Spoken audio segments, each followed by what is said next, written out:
Welcome back to the channel. Police are people of low integrity, criminalizing everyone. And if you believe half of what a cop says, you're believing twice as much as you should, because tyranny isn't just a harsh rule, it's the slow, deliberate strangling of the human spirit by a single will with a badge that has somehow convinced himself that he knows better and is better than the people he crushes. And that right there sums up today's American law enforcement. They actually believe that they are better than you, that they can do things that you can't. Remember Brianna Strauss from Federal Way? I can drive 90 miles an hour. You can't do that. So get the F out of the way. I can do whatever I want and I can get away with it. It's called legalized criminality, legalized tyranny, and they have qualified immunity to back them up. In most states, there are like 4 or 5 states that don't have qualified immunity,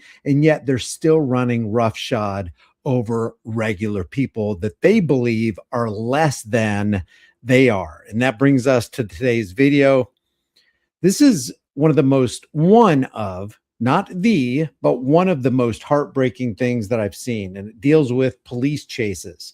This isn't from Arkansas. This is from Kentucky. This is a police chase that resulted in the death of a little kid. And the cop didn't have to do the police chase. As a matter of fact, he was called off. His police chase was terminated, but he continued chasing this guy anyway. And the reason he was pulling this guy over right here is going to become obvious to you. People, when you guys see this, this will literally boil your blood. And I'm not showing you this so that your blood can be boiled. I'm not trying to generate views and clicks. Well, actually, yeah, I am.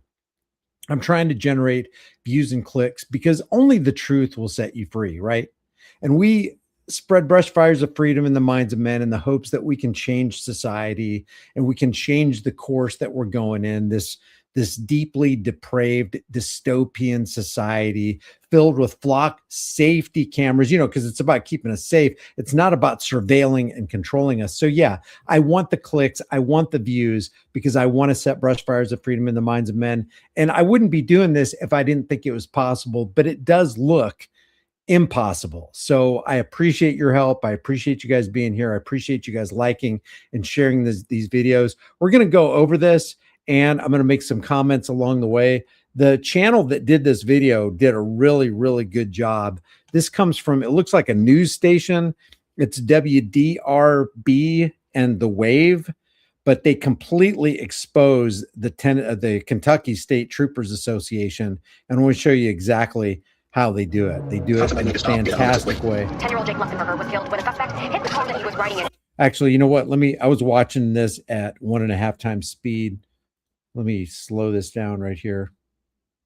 Go back to regular speed.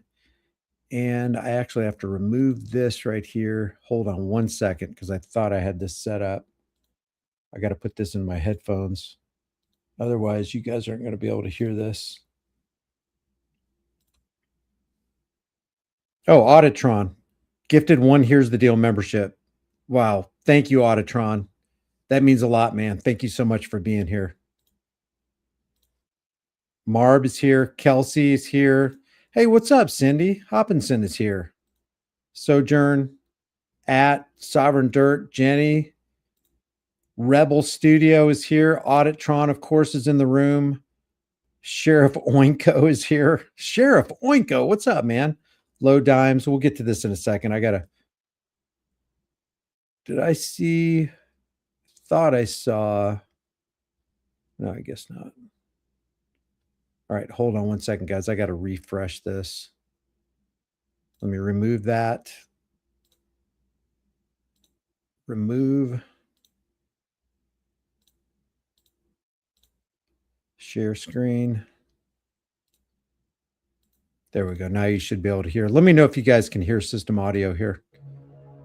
Found somebody to make a stop. Can you guys hear that? Can you hear the music and that little sound bite right there and me? If you can hear me and the system audio, give me a 5x5 and then we'll get started.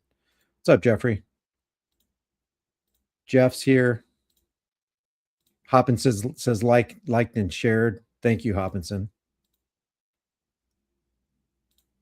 Bloop is here. 5x5. Okay, cool. All right, let's go ahead and get started.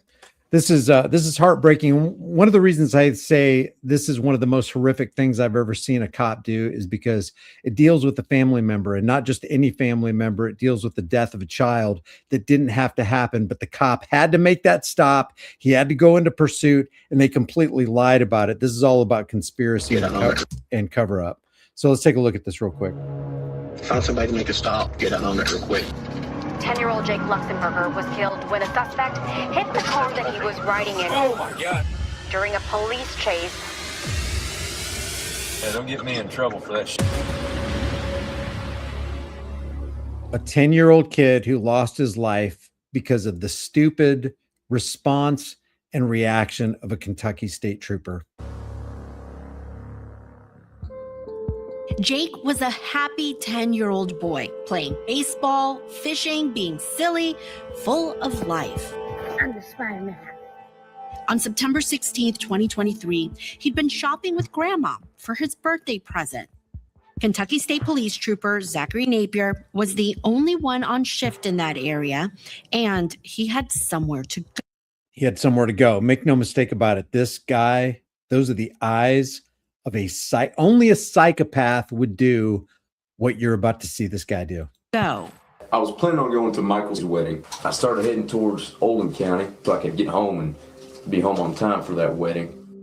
But just as he's waiting for his shift to be done, he gets a call from KSP dispatcher Tyler Johnson. Where are you at? I'm at the 26-mile marker crossover. We got a missing juvenile in Bedford. Oh, fuck. I gotta leave for a wedding at 4. That's so where's it at? 421 North. Shit. 14-year-old packed her bag this morning because her dad asked her to take the dogs out. She left a note saying that she was safe and she would be 2 states away. She doesn't have a cell phone. She has no social media. God damn. So at this point, it brings us around to what we always talk about. If you think you have problems now, wait till police get involved. Now you've got 2 problems, and the second problem is worse than the first problem you had. Napier tells Johnson not to put him on the CAD. The CAD is the official recording system anytime a call comes in. You want to call him first and see if you can sweet talk him into wait a couple hours? Yeah. Nah, don't put that on the CAD, though. I'll go. You'll better than that. They'll get me. I'm on myself. Yeah, don't get me in trouble for that shit. Yeah, listen, I got your back. I played this game for a couple of years. I know what I'm doing.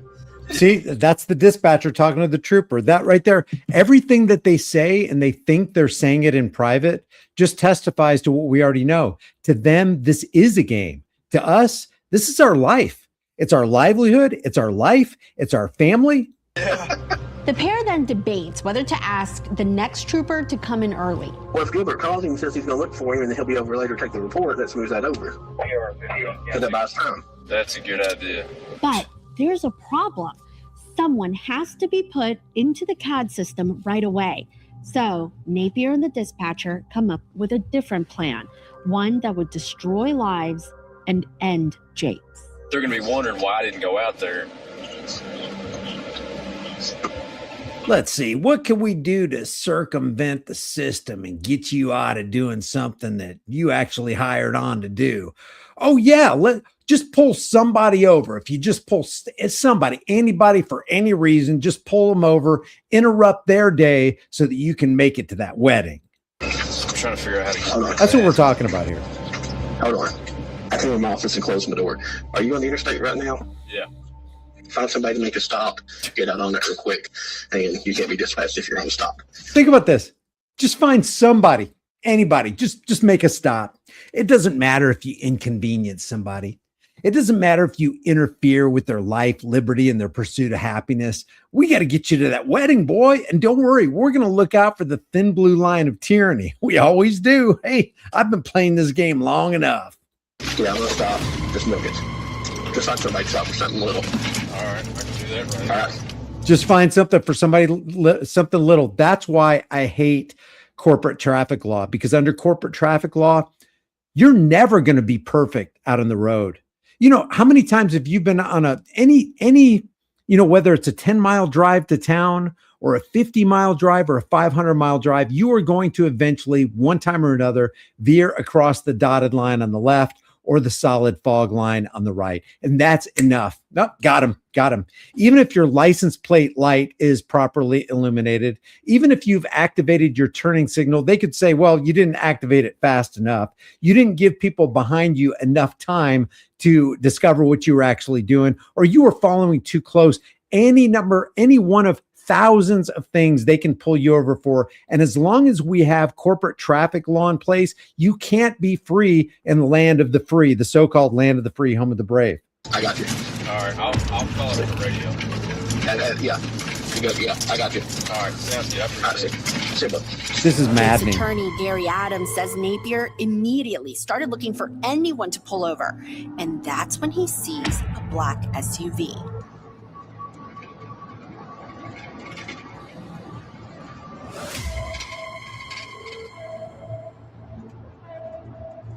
Napier gets behind it. And it just so happens that the guy he picked out, and this is completely random, happenstance, just so happens the guy he starts chasing stole that vehicle. Or did he? He calls in the tag number. Go ahead. It switches lanes. Napier follows. Before the results come in, the driver steps on the gas. The trooper has to get permission from a supervisor to start the chase, according to KSP policy. They're also supposed to consider how many cars are on the road. I'm at 104 right now, light traffic, National 17. 148, 130, the first stop. Speed, tailing vehicles, swerving in and out of traffic. Here's the SUV dodging cars. At this point, a person with common sense, ethics, and morality would go, I'm terminating this. I'm making this roadway twice as dangerous. The guy wasn't even speeding when I came up to him. And now we're putting everybody. Look, there's 3 other cars filled with innocent people that have nothing to do with this traffic stop, nothing to do with this police chase. And this trooper is basically saying with his actions, I don't care how many people's lives I put in danger. I got to get this guy. Or I got to make this stop so I can make that wedding. He's only doing this stop so he can make the wedding, so he can get out of looking for the 14-year-old who ran away from home. Napier's supervisor tells him to stop the chase. When you get to the 14, terminate. Finally, the results come back. The SUV is stolen. 10-4, be advised it's also going to be a stolen vehicle. Am I still terminated? But that doesn't happen. 10-4 for 48. Napier keeps on him, lights 10-4, they told him to terminate. He didn't terminate. and sirens on. Sounds right, you took 14. On exit 14, the driver gets off the ramp. 10-4, exit is the 14. Oh my God, I need EMS. Crash out. I got an overturned car.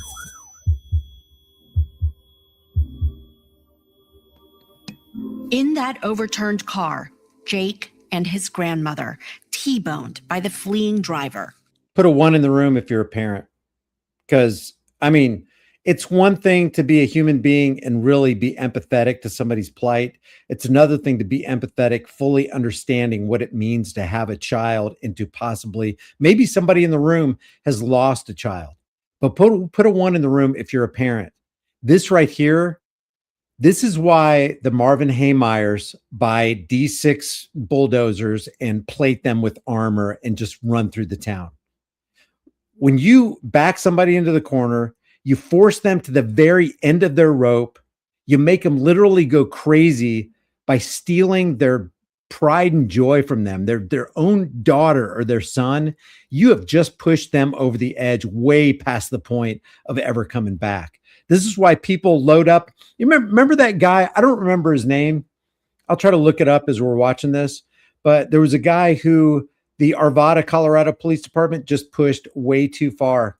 So he loaded up all of his rifles. He got a couple mags, put them in his truck, rode to the Arvada Police Department, and just started gunning people down. That's when Johnny Hurley, non-law enforcement, not even a trained individual, came out with his handgun and saved the entire Arvada Police Department. But the reason the guy did this supposedly is because the cops just pushed him way too far. And now he's like, you know what? You're going to treat me like this. I'm going to treat you like that. This is what we're talking about here. You cannot expect to keep pushing people to the breaking point and expect them not to somewhere along the line break. It's horrific. Show me your hands! Show me your hands now! Show me your hands! Do not move. Do not move. State police, put your hands up right now. Napier doesn't check on Jake's car for 2 minutes. 2 minutes. So the innocent bystander gets no attention, just like what happened with that cop that chased and did that pit maneuver in Arkansas at 132 miles per hour. They didn't check on the 73-year-old man and the 63-year-old woman that he just caused to wreck and flip over 8 times, but he gave all of his attention to the guy that he was chasing. Right now, put them up. I'm not fucking with you right now. Put your hands straight up. I'm going to try and help you. Do you have a weapon on you right now? No? Can I help you? Can I help you? Can you check on them? I've already got EMS coming. Do you put your hands up in the air right now, dude? Huh? You can't? Are they broke? I'm not gonna shoot you, dog. I'm not gonna shoot you. Stay right here. Okay, EMS is coming. I think there's in here. Me. I mean, I don't know what to do. 65, I need EMS. Jake's grandmother is alert, but Jake is not. I hear I'm coming from here, but I don't know what to do. Hey, I'm here. I'm trying to help you. EMS is coming. I cannot do anything right now, but I'm gonna stay with you the whole time, okay? Okay. There are how many people in the car? 2. Is your grandson talking? No. Yeah. In the front seat. He turns his attention back to the suspect. Face your car. From this point on, Napier's main focus is Demetrius Walter. Now listen to how they guilt trip this guy and pin the death of this 10-year-old on him alone. And it gets ridiculous because it's not just from the trooper that ran him into this 10-year-old and his grandmother. It comes from other cops as well. It is over the top how much they blame this guy in the death of this little kid. You just killed a 10-year-old boy. What? Yeah. Hey, what's your first name? I just did what? Sorry, everybody. How the fuck do that? It sounds like the guy who stole the vehicle has more of a conscience than the trooper. You tell me if you think I'm wrong. Ran for me. You came off this exit and you looked at and you're a stolen car. I did what? You're charged with murder for killing a kid. I did what? Just killed a kid. Yeah. No. There's no way. There's no way. There's no way. Over. There's no way. There's no way. That's the 4th time in 23 seconds that they've said, you killed this kid. You killed this kid. You just killed somebody. I'm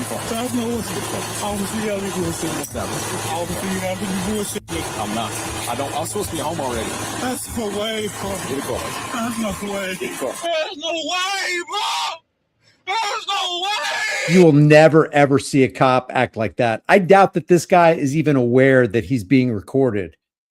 Yeah, he might have stolen a vehicle. He might be a bad dude, but as bad as he is not even close to being as bad as a cop. He's actually exhibiting characteristics of not being a psychopath.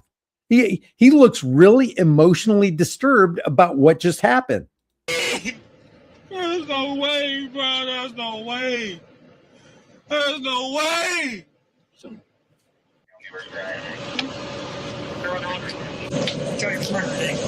You're going to prison for as long as we can get you. For what? Killing a child. Get your fucking foot inside that car! Get your foot inside the car! I didn't kill nobody. I wonder why the audio was redacted by Kentucky State Police.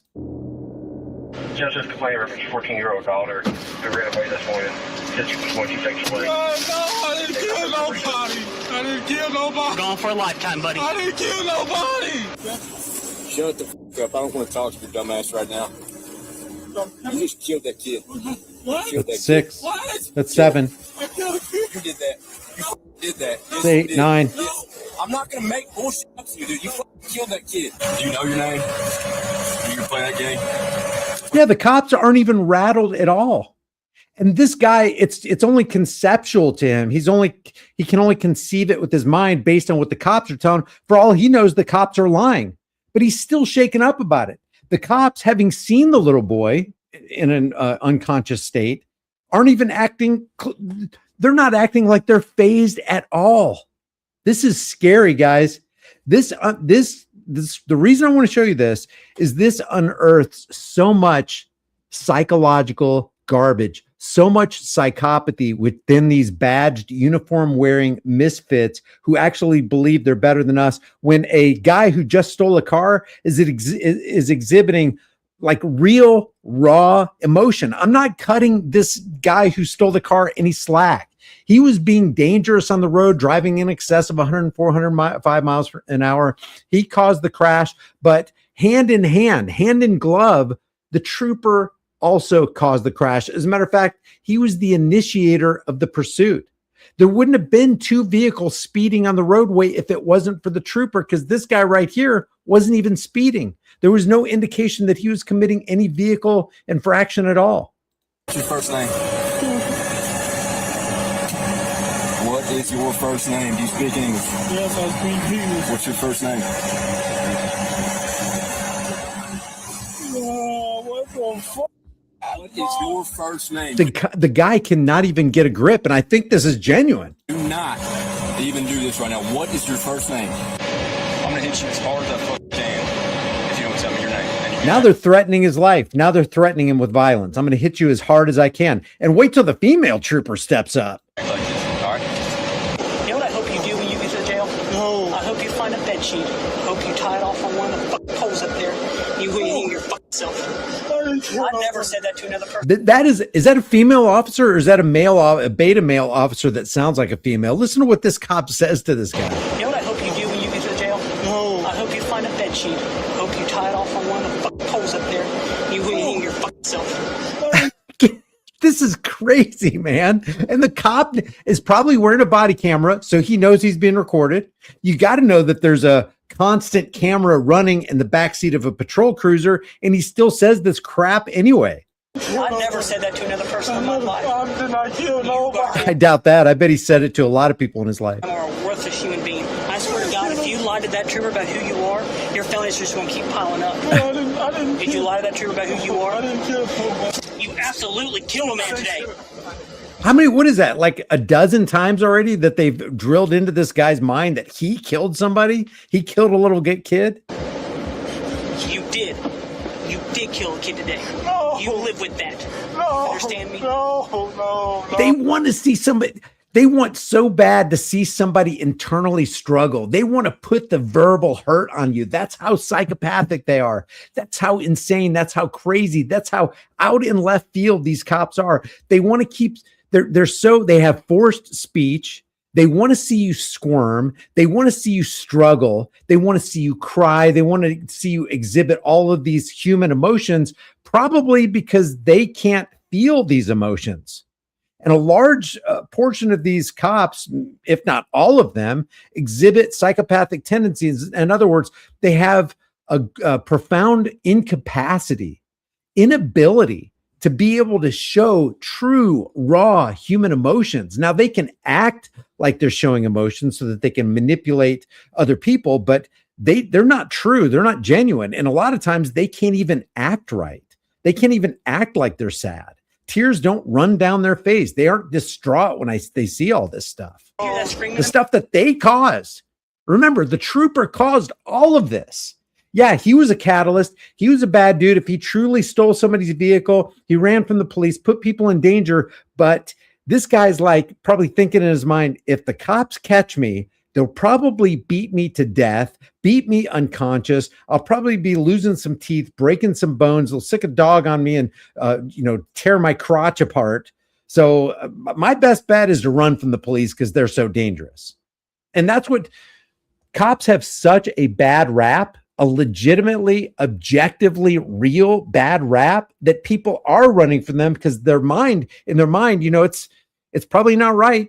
In their mind, they're like, my best chance of survival is to just stomp on the pedal and see if I can get away, ditch the car, and maybe live another day. A minute ago? No. That's that boy's daddy. No. He's going to live with that. No. So do you. No. No. You are going to be. You will be left alone in your cell tonight. You know that? There's no way. You know what you have to do. There's no way. This cop enjoyed every second of that. Look at and watch this guy's face. Again, I think that he's unaware that he's being recorded, and yet he's still showing raw human emotion. You're charged with murder today, okay? No. Yes, sir. Okay, I got your charge of murder. I didn't murder nobody. You did. I did not murder no one. Sir, there's a 10-year-old boy dead, and I watched him die because of what you did today. That's over 20 times now they've said this to this guy. You killed that boy. I didn't kill no one. You killed that boy. You can be in denial all you want. I didn't kill no one. I watched you kill him. Look at the car.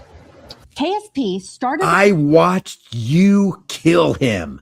Look at the car. You got to live with this for the rest of your life. Do you understand how bad you are? It's almost like they're trying to project and get all of the guilt off of themselves. And if they tell this guy that he's killed this boy enough, then automatically, maybe in their demented minds, I'm not going to have to carry this horrible burden.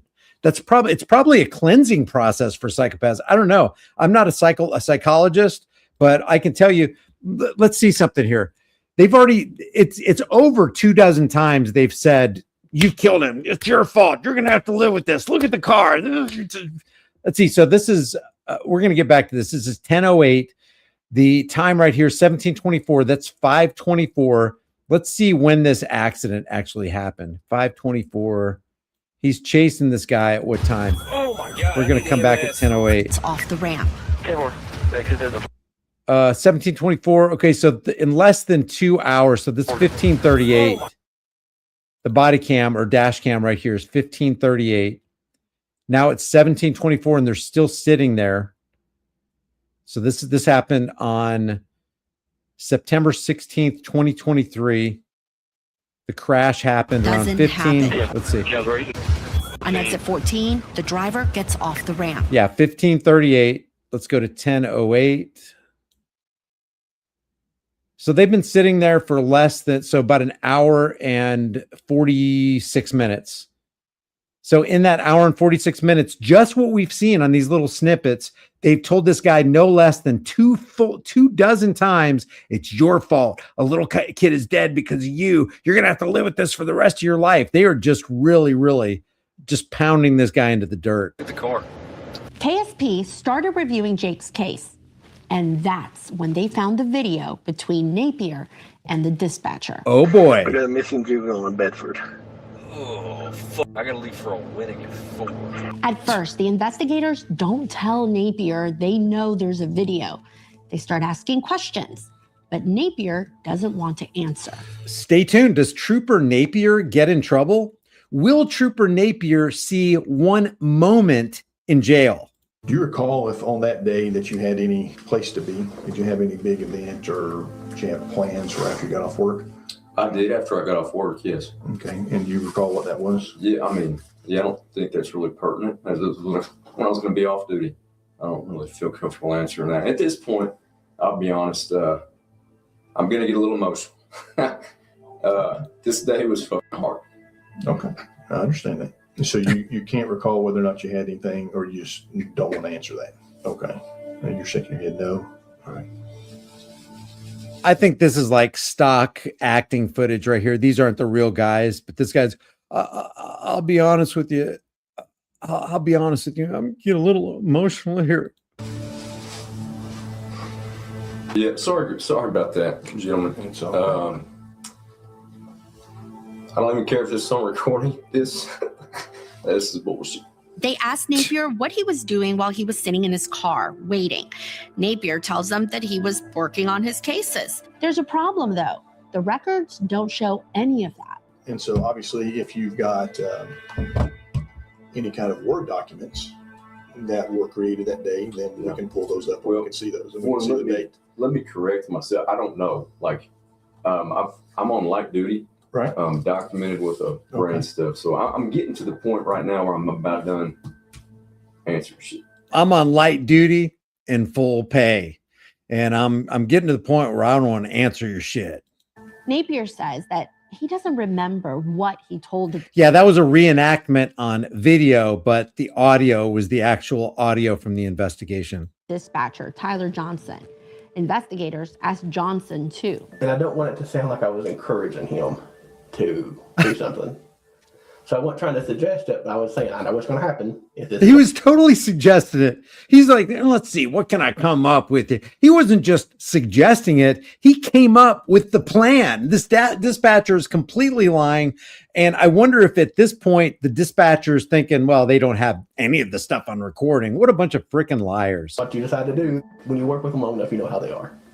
And I knew what was going to happen. They eventually tell Napier they have their entire convo on video, and this was his reaction. Here we But go. how can that be used against me when that camera was not even supposed to be working? I thought it was inoperational. When you have those cameras installed in your vehicles, there's zero expectation of privacy.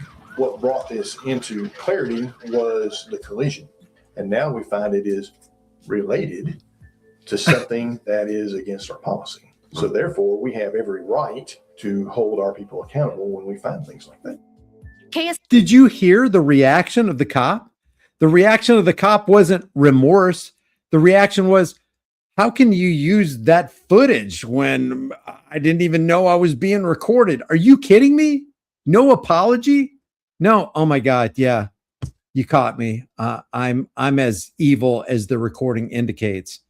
It's like, how can you use that against me? Come on, man. Oh yeah, you've got audio evidence that I was being a scumbag along with the dispatcher, but how can you use that as any evidence against me? They eventually tell Napier they have their Here we entire go. Listen on again. video, and this was his reaction. But how can that be used against me when that camera was not even supposed to be working? I thought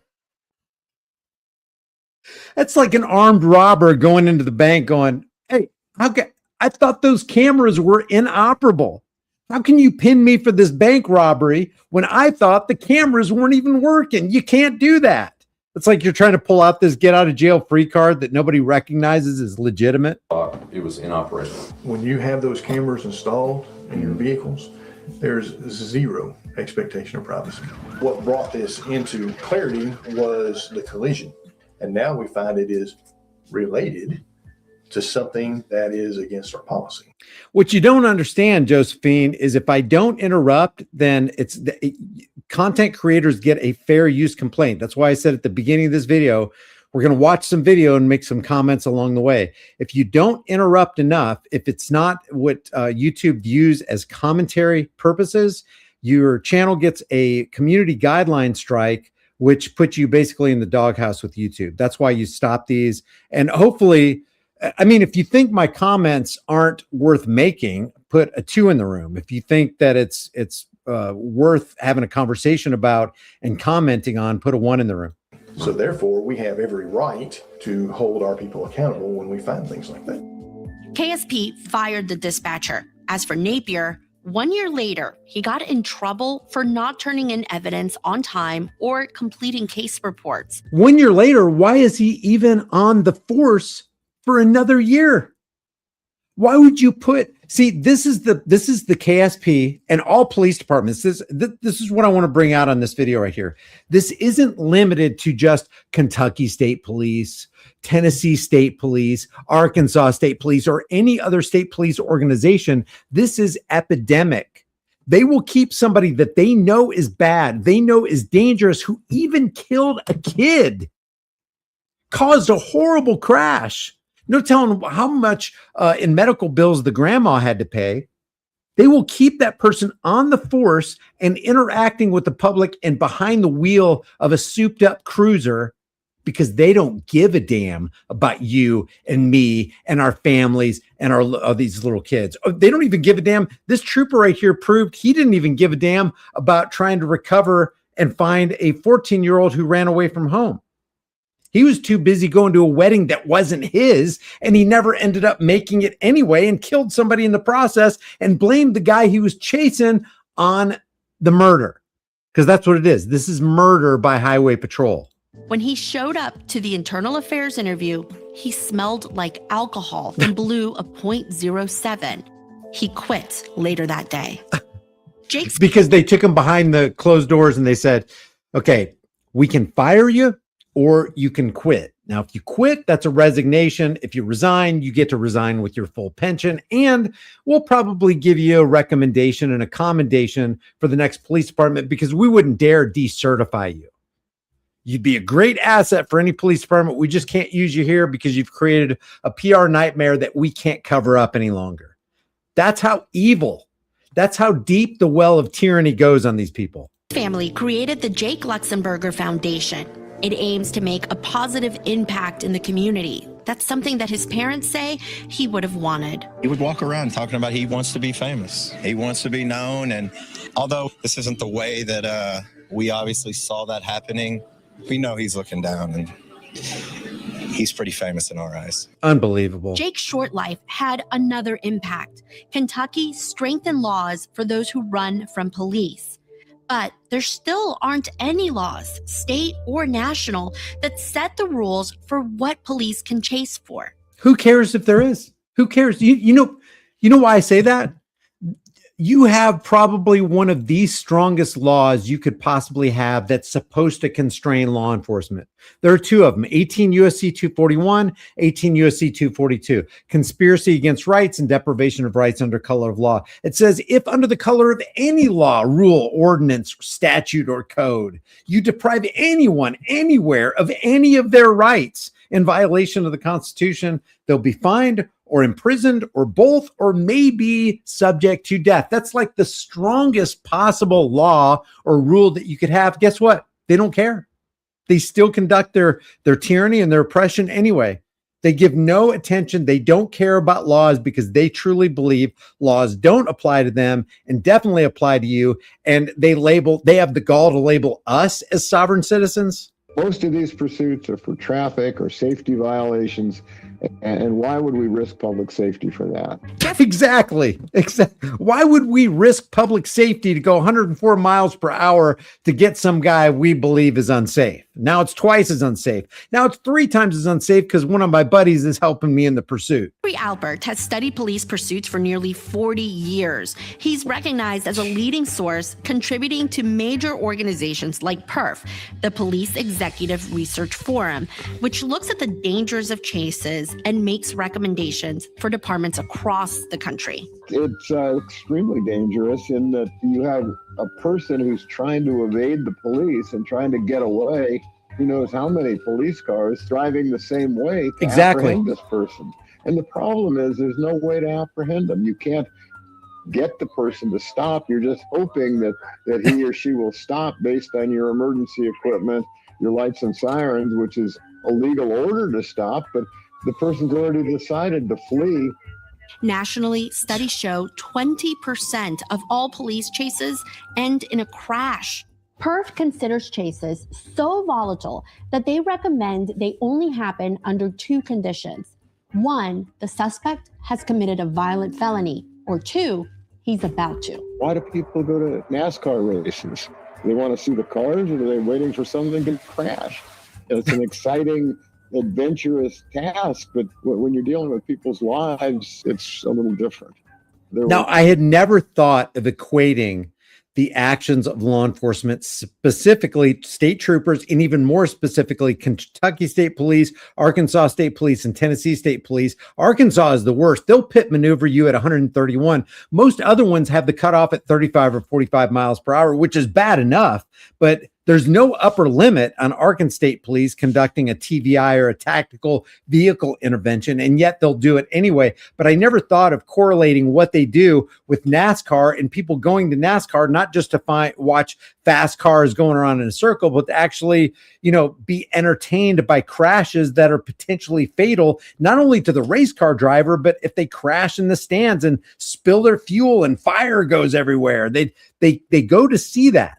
Are you not entertained? And now this guy's going to make the case where, okay, so you've got ego involved, you got high adrenaline, you've got testosterone, probably steroids in the mix. And now KSP has created these marketing campaigns to attract more people who want to drive fast and ride that adrenaline rush. Wait till you see this. Websites you can subscribe to where you can watch pursuits live. Yep. You've seen TV shows, including Cops and Real Stories of the Highway Patrol, where they're encouraging the police officers to get in pursuits because it makes good video. Yep. He says the hype around pursuits and fast cars has become a powerful recruiting tool. Ready for a fast-paced career?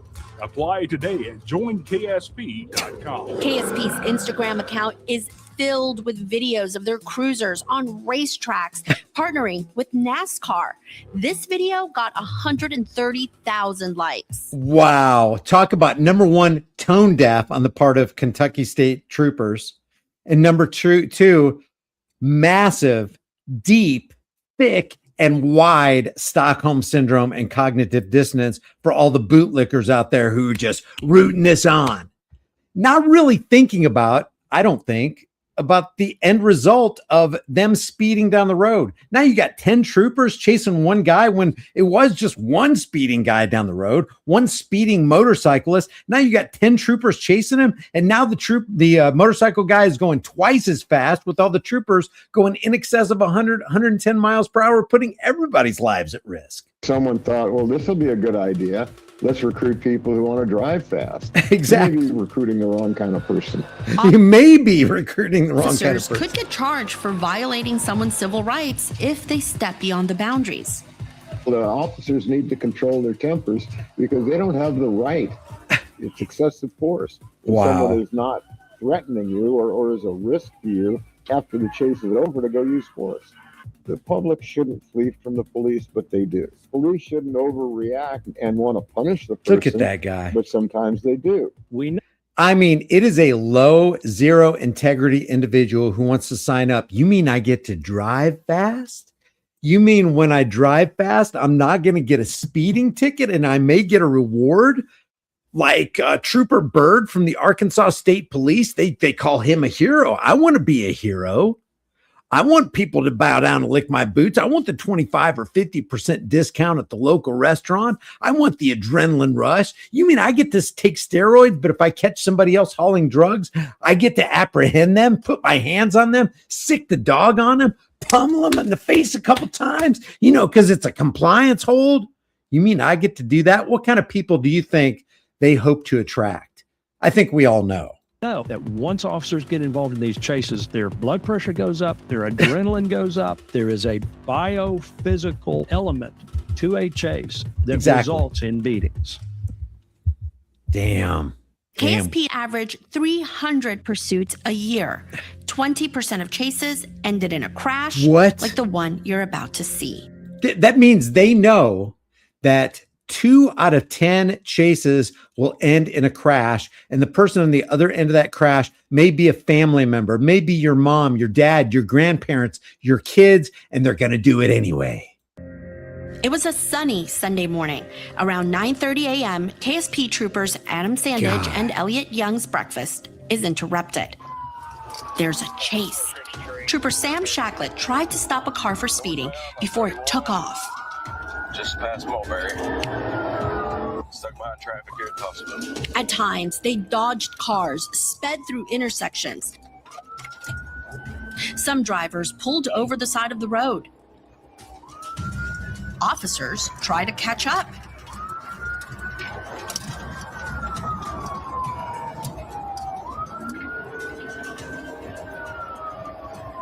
At times, the driver goes the wrong way on roads, and the cruisers follow. KSP is going northbound or southbound. The suspect leads them through what KSP calls a restricted zone, an area where the posted speed limit is 55 miles per hour or less. They're heading straight towards a shopping plaza. An Elizabethtown police officer rushes for his spikes when...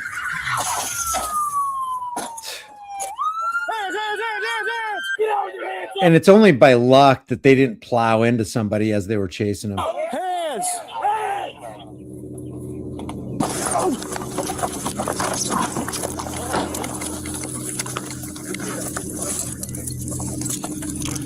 Hands behind your back. Hands behind your back.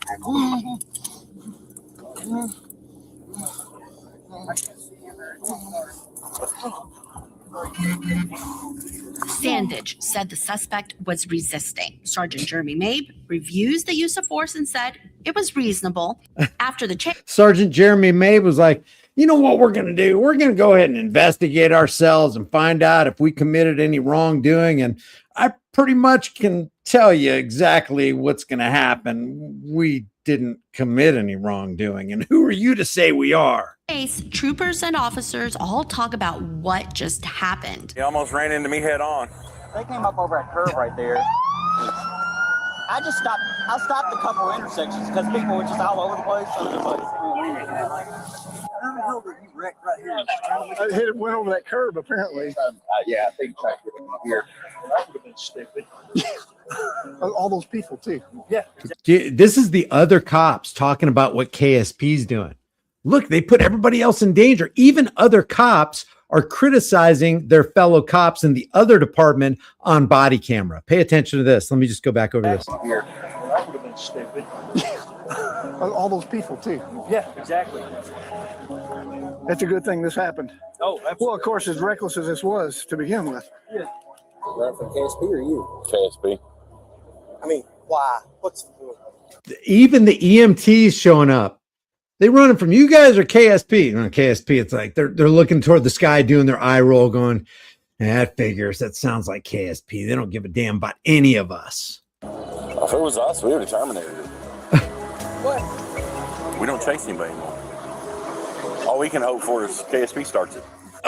Okay, so they're like, hey, we're constrained. We can't do it anymore. There are laws regulating us, but we can hope that KSP will start it, and then we can jump in. Oh, boy, we got a workaround now.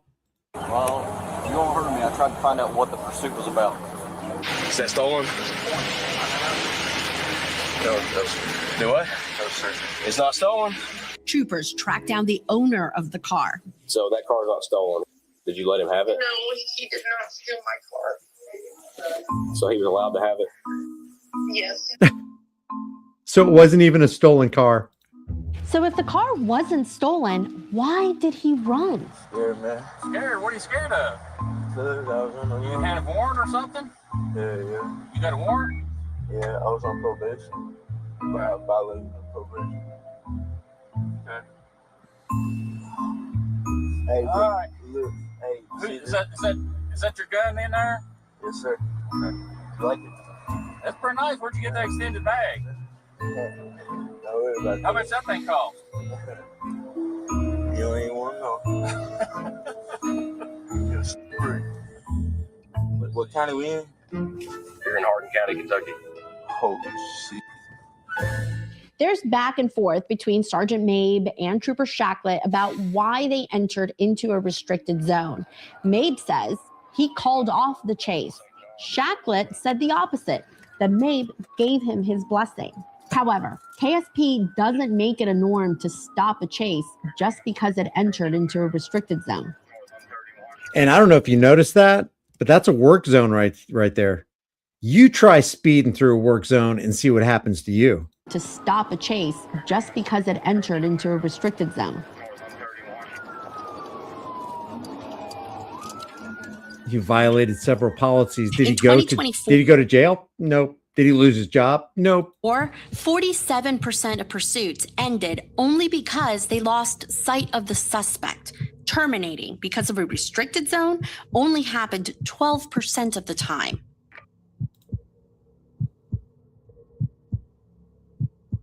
So when is it worth chasing someone? There's a lot of debate. We've seen some state police that also have violent felony only policies. In other words, they won't chase speeders.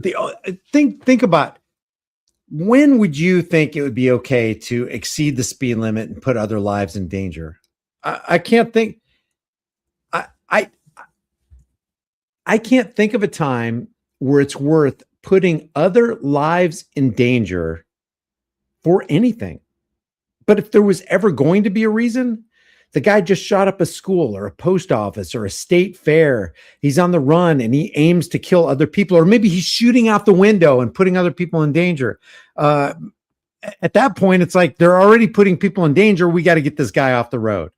If he was actively involved in putting people in danger right then, he needs to be taken down and taken out. And it doesn't have to be a cop that does it. And while other departments, other state police, that's all they do. Here's what KSP numbers show were the top 10 reasons people ran in 2024. A lot of police officers will tell you people are fleeing because they've got something to hide. And I've heard them say many times, well, there could be a body in the trunk. And I've probably looked at 10,000 pursuits, more than that perhaps. And yeah, there were twice I saw a dead body in the trunk. So it's a myth that it happens. People flee for crazy, stupid reasons. Getting a fleeing driver has come at an incredible price for some families. Check this out. He should have never died. He wrecked out. He hit a car head on.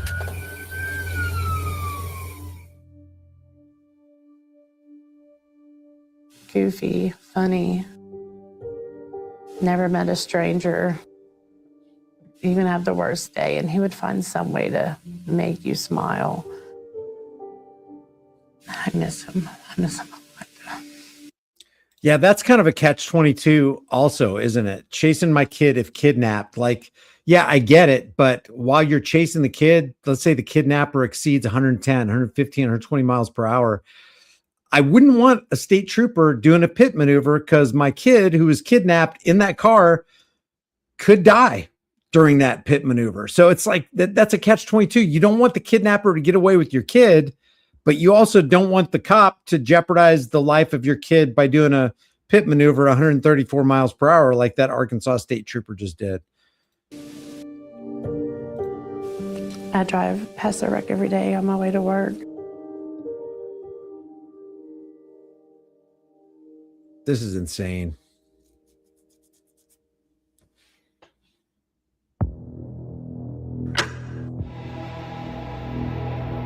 A speeding car passes KSP trooper Travis Dalton at over 90 miles an hour. Forward, passing the car, passing 96 miles an hour, just passed the car. For 8 minutes, the chase goes on. After 8 minutes, you already got his license plate. Back off, terminate the pursuit, stop putting people's lives in danger. It's about 110 on the road right through, coming up the Haggard Lane. It's a 2-lane rural highway. Almost immediately, they're swerving around cars and darting across intersections. He might be wrecking out. We are on 333. He's tracking in the left lane, back in the right lane. Reason for stop is going to be 96 and 55. And here's another catch-22, or as Rancho says, a double-edged sword. Is this going to get people to call for drone technology? Hey, just chase us. Hey, just do that GPS tag. And now we give them extra power. That's the catch-22 I'm talking about. It's like, no, we don't want to be surveilled and pursued by drones and helicopters. But like, what do you do to secure public safety if somebody does have a kidnap victim? Because, all this traffic law, this corporate traffic law nonsense is just that. It's nonsense. It's a foot in the door. It gives you the justification to conduct a pretextual stop so you can conduct your fishing expedition and get somebody on some kind of drug violation or weapons violation. That's another thing. There shouldn't be drug war laws because it's not a war on drugs. It's a war on people. There shouldn't be gun laws because that's a violation of the Second Amendment, a right to be secure. Shall not be infringed. And there shouldn't be these, this massive, intense addict-like desire to get your ID in violation of the Fourth Amendment right to be secure in your person. So, there have to be solutions, but I don't think the solution to the problem is law enforcement, because if law enforcement is your answer, then you're asking the wrong question. Because if you want to come up with a psychopathic solution, just say, no, the answer to crime is law enforcement when they're the biggest organized criminals on the face of the planet. The driver waves off the trooper. Car's smoking pretty bad.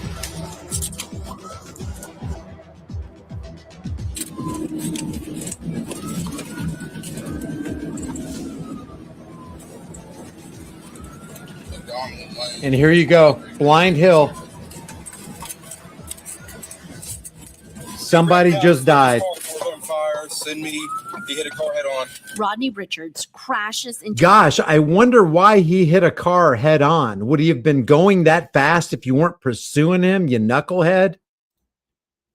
Jay Lobo with 50 Here's the Deal memberships again. This guy is insane.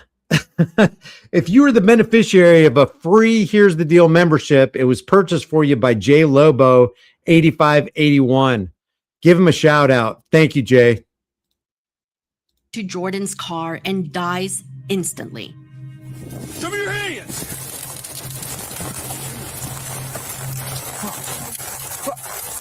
Jordan is still alive. His teenage daughter panicked but able to get out of the car.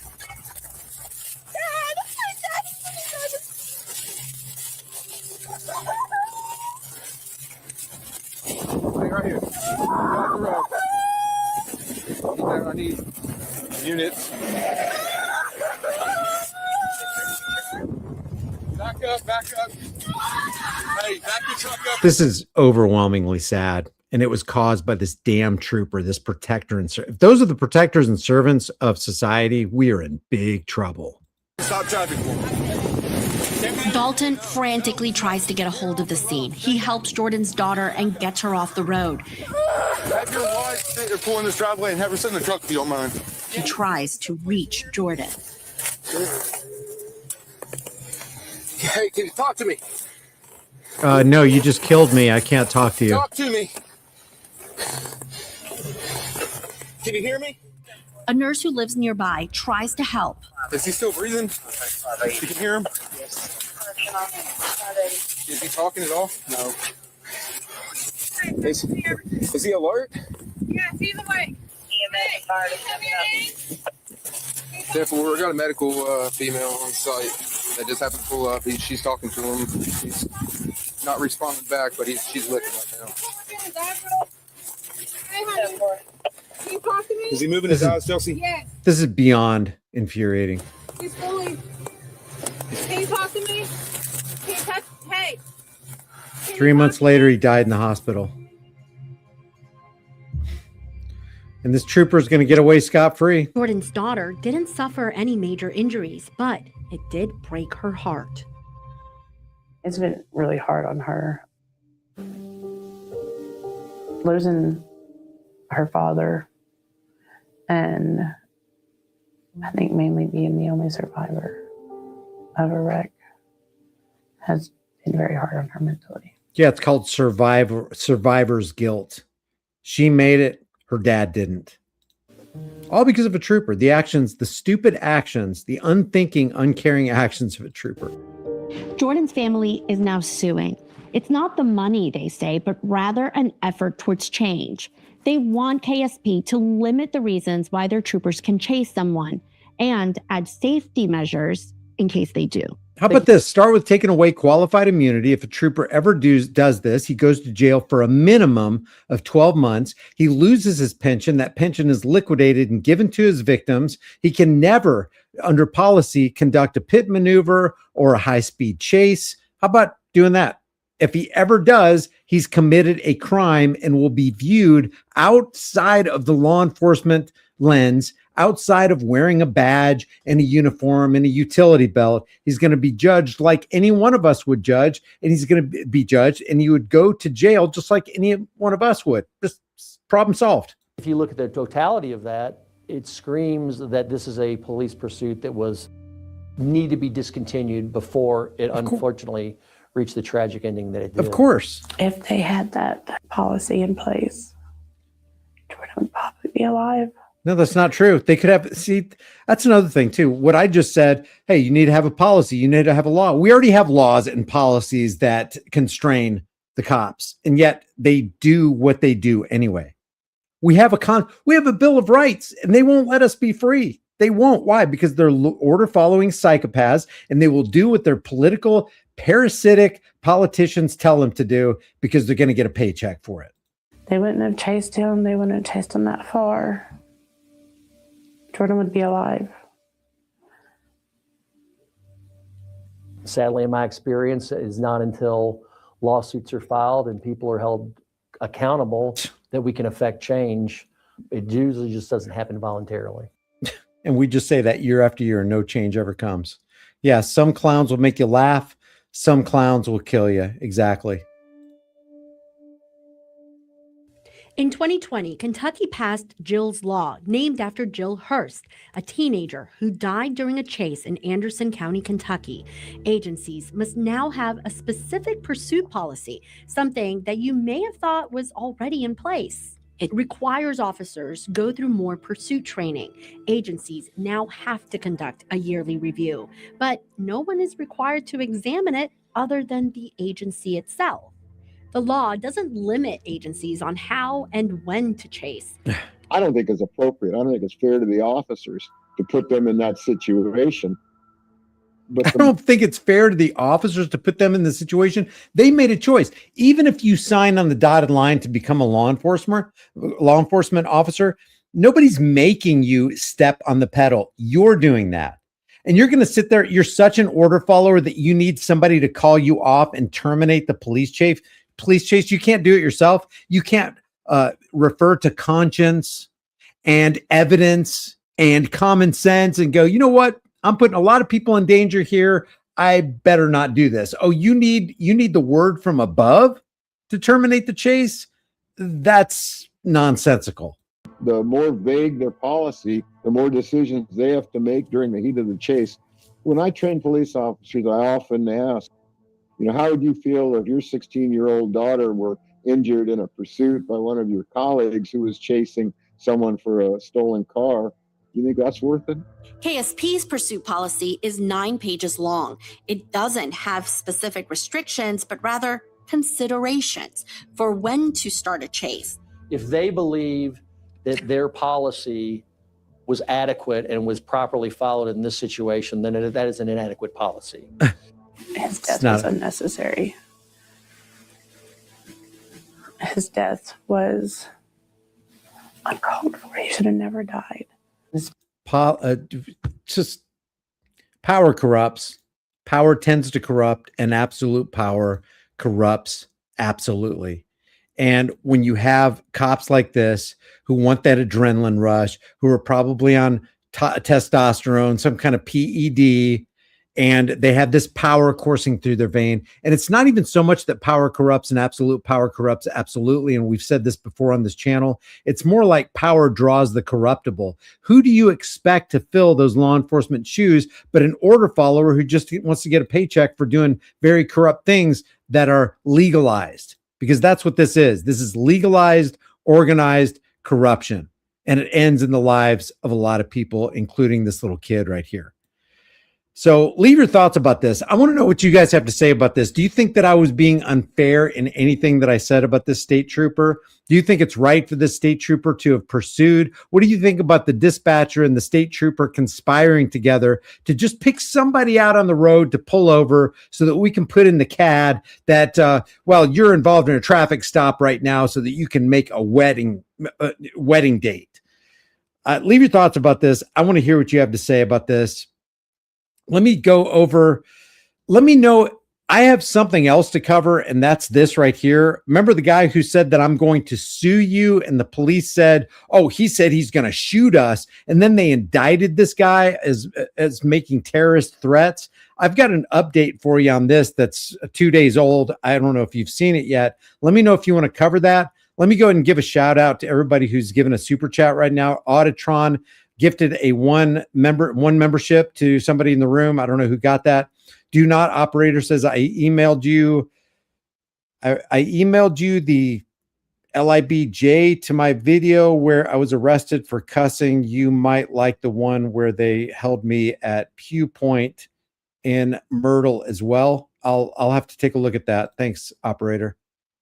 Thank you, Michael, for that super chat. Our government, sovereign citizens on the loose. Exactly, Selwoodin.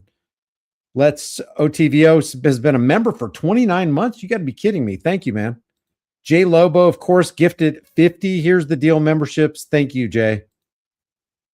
So put a 1 in the room if you want me to cover this next story right here. Actually, I have 2 other stories.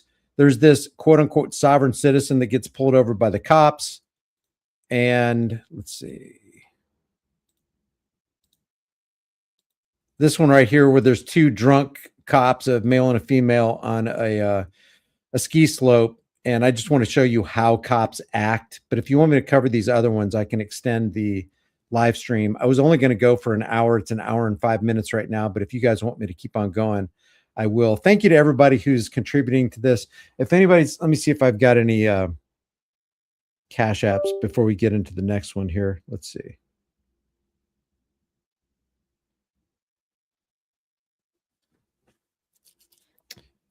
This is from a couple days ago. I forgot to mention Richard S. Thank you for that Cash App. QNA, capital Q, lowercase n, capital A. Appreciate that. Jesus Garcia, Andrew W. I should have said Jesus G. Richard V. Stephen H. Oh, that's Steve. Kimberly G. And Dan T. Thank you guys for those Cash Apps. I appreciate it. Let me see if you guys want me to continue on with this. Oh, you saw that ski video? Jennifer, I haven't seen it yet. Is it worth going over? It caught my eye today. It's got 130,000 views, was uploaded on August 26th. Word on the street, she's law enforcement. Clearly the job goes to her head. Can you imagine what she's like on a Monday morning with a gun in her hand? Oh man, maybe we should watch this. That sounds very interesting.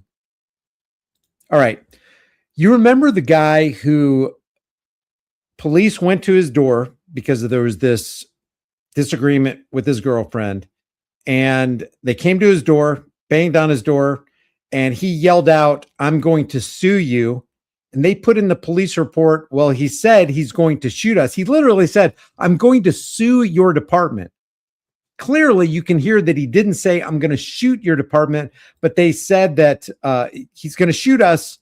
And then the judge signed a warrant to go to the guy's house the next day. They arrested him and then indicted him on terroristic threat charges. Well, we have an update on that, and here it is. 4 Metro Atlanta police officers face a new lawsuit after a man claims he was falsely arrested and detained for 3 days. Now, the man says those officers fabricated claims he vowed to shoot them when he actually warned he would sue.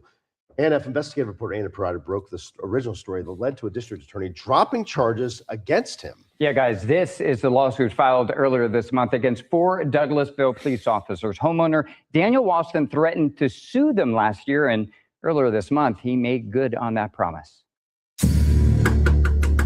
I just want to talk to you, man. You got a warrant? No, can I talk to you? When Douglasville police officers asked Daniel Waston to open his door in May 2025, they were met with a warning. So you have no warrant. Get away from my house. Get away from my house or I'll sue your department. That was so freaking clear.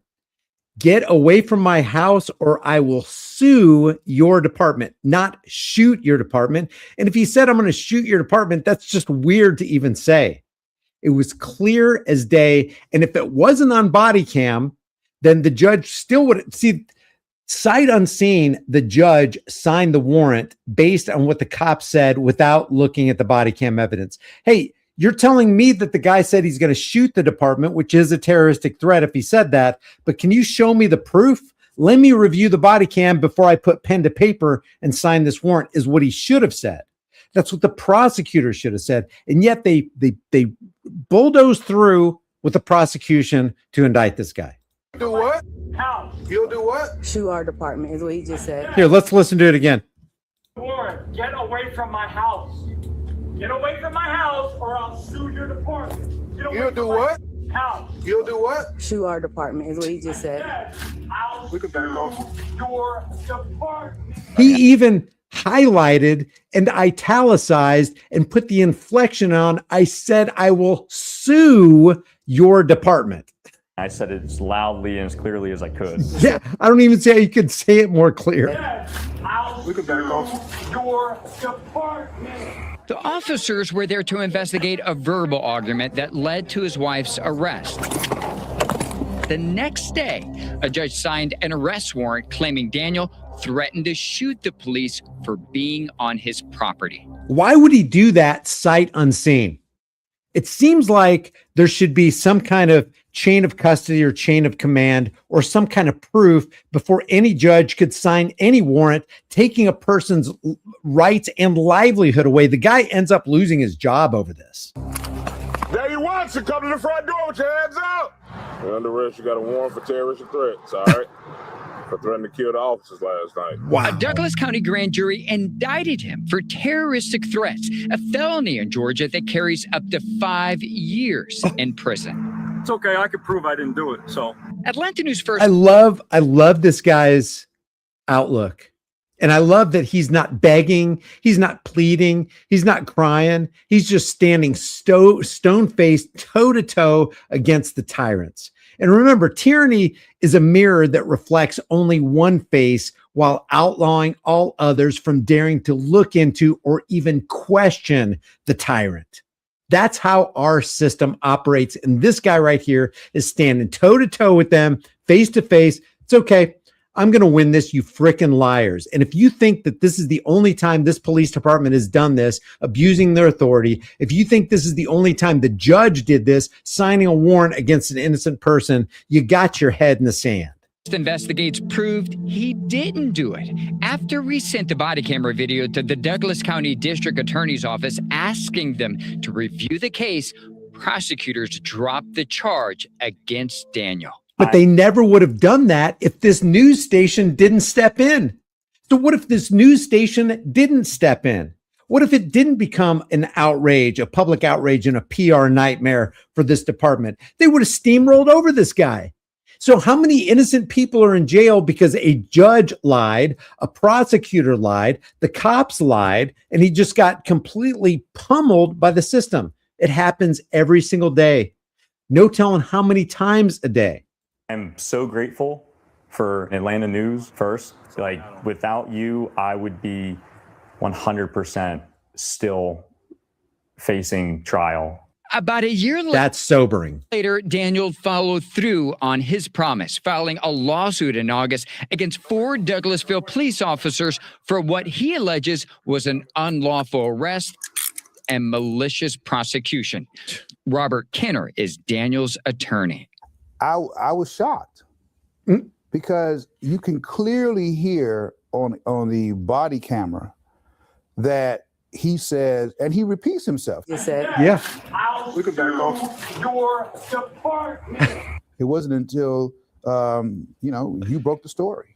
And This attorney's like, they literally gave me a Christmas gift. That's what he's really surprised about. It's like, what? They set it up. They gave me a layup, and I'm just going to take this slam dunk. They handed this to me on the silver platter. My client said it twice. It's clear as day. This is an easy win. Of course, I'm going to take this case. I wish all these cases were like this. I'd take 12 cases a day. And uncovered it. And that's when someone said, okay, let me take a look at this file and look at the video. And then they dismissed it. No apology. Yep, they of course. Just dismissed it. The Douglasville Police Department declined to discuss the lawsuit's claims. The 4 officers in the lawsuit did not respond or declined to comment. Do you think if I was a cop and I was part of the Douglasville Police Department and they expected me to put my hands on this guy and arrest this guy for terroristic threats, I would have to demand proof before I did it. That's why I can't stand order followers. That's why I can't stand the lemmings who, when they're a part of a group, they lose their individual identity to the group and they just start doing what everybody else is doing. Well, we're going to arrest this guy. Okay. There's no time to ask questions. There's no time to review the evidence. There's no time to make an objective case of whether he said it or not. You just got to do it because that's what order followers do. That's why I can't stand cops. They are constantly involved in corruption and doing corrupt things and committing crimes against real people who are actually innocent. The district attorney's office even looked at the body camera video before presenting it to a grand jury. I would be shocked if they did not. And if they did look at the body camera and they still went forward with pursuing these charges through the grand jury, then that's a real problem. Daniel spent 3 days. And you know they do that all the time. It is a real problem. He's in jail and lost his job after the arrest. His attorney says the lawsuit seeks to hold the officers accountable for their actions. Yeah, I think that these officers were upset that Daniel had the wherewithal to say, hey, get off my property if you don't have a warrant. And it frankly pissed them off. Yeah, this is nothing more and nothing less than retaliation by law enforcement. You guys know who Smedley Butler is?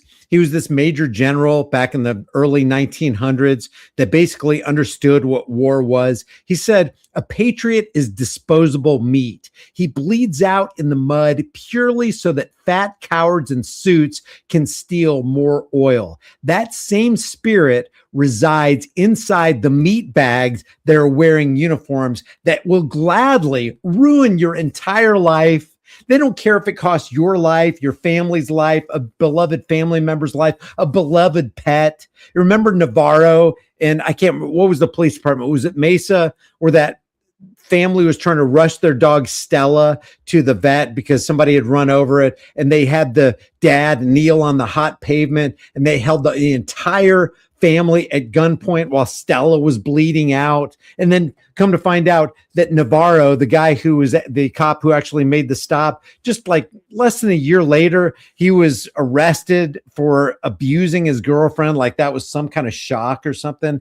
The system is completely filled with cancerous tumors, and they welcome cancerous tumors. That's why at the beginning of this video, I said that police equals people of low integrity criminalizing everyone. And it's not even so much that they have a low IQ.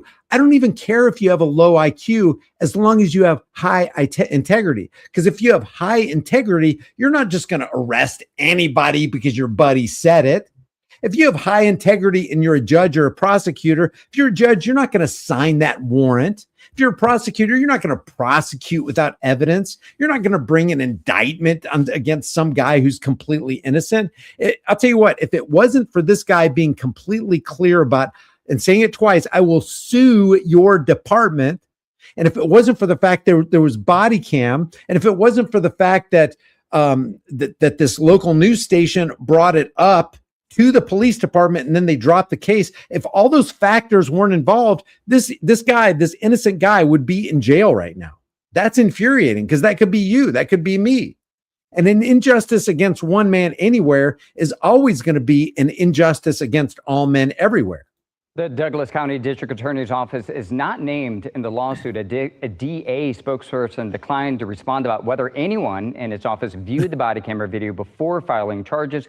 The 4 officers named in the lawsuit still work at the Douglasville Police Department. And you're going to cost us a bunch of money, but we're going to keep you employed.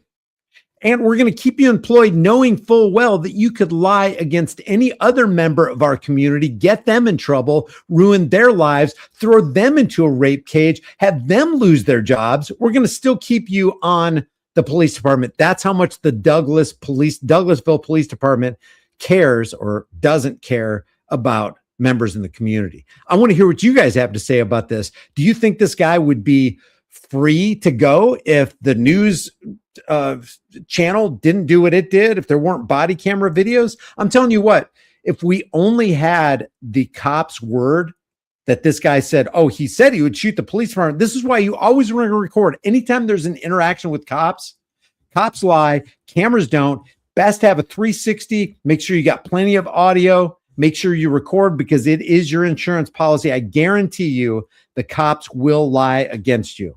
And if you're believing those cops, you definitely need your head examined. Let's go on to this next one right here. This is Sovereign Citizen gets stopped by this. I have not watched this yet, but this is from the Van Balian channel. Van Balian is that guy. I don't know where he's at. He sounds like he's from, I don't know, maybe he's Irish. I don't know. He's got an Irish kind of accent, but he's completely he's a bootlicker. He's for tyranny and oppression that wears a badge and against people who stand up for their rights and their freedoms.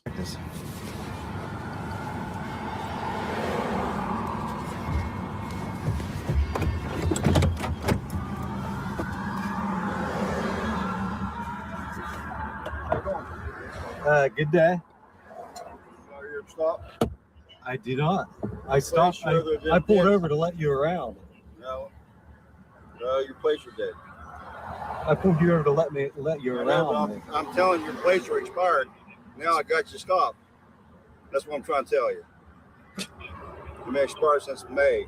You have me. You're detaining me. I need to see your driver's license. Why am I being detained? Am I being detained? Inspection sticks are dead. Your plates are dead. You're not being detained. You're on a traffic stop. Turn your phone on. That's all right. Need to see your driver's license, your registration proof, insurance. Is that an order? No, that's a direction from a police officer. Are you ordering me to do something? From a command of a police officer, you have to present your driver's license. That's state law. Am I required to? Yes, you are. You have evidence that I'm required. I'll tell you what. I'm going to ask you again. Then we'll get back up and we're going to arrest you. Show me your driver's license. Yeah, you're going to have to get backup because you are a beta male and you are a cuck and you need backup so that you can execute violence on an innocent person who hasn't committed any wrong. You have one? Is that a requirement? You have a driver's license. God. Are you ordering me to do a thing? The ignorance these idiots need to stoop to pull their sovereign citizen grift is astounding. It's like all semblance of law. the sovereign citizen, he's the one with the grift. The person who approached the vehicle is the one who's armed. The person who approached the vehicle in a costume when it's not even Halloween is the psychopath. The person who approached the vehicle is now threatening a guy who hasn't committed a crime. Logic and reasoning goes straight out of the window when they discover a sovereign citizen website. It's incredible. 606-601. You can call whoever you want. Are you giving me an order? Yes, I am. Do you have the authority? Yes, I do have the Under what? authority. Under what Who are authority? you? I need your assistance across from the football field. Oh, you need my assistance? Okay, I'll come up there, but what's this guy, suspected of? He's driving without registration. Yeah, okay, whatever. Has he committed a crime? Yeah, he's committed a crime. He's broken traffic. No, I mean, is there a verified complainant? Is there a victim?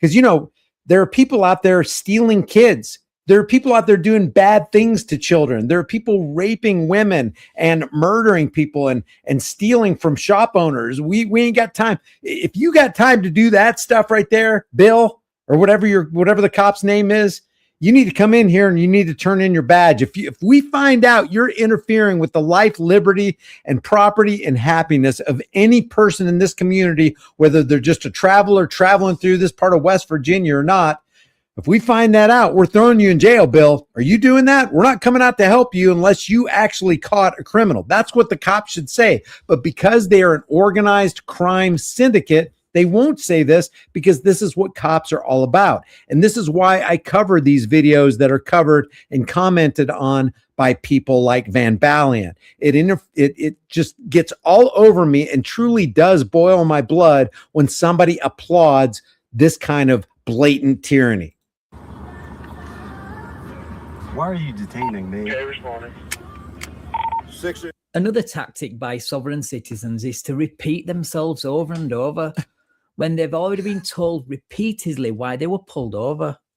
The cops are constantly repeating themselves over and over. I said, get out of the car. I said, show me your ID. I'm only going to tell you one more time, as he holds up 2 fingers. I'll be on a traffic stop across from the football field.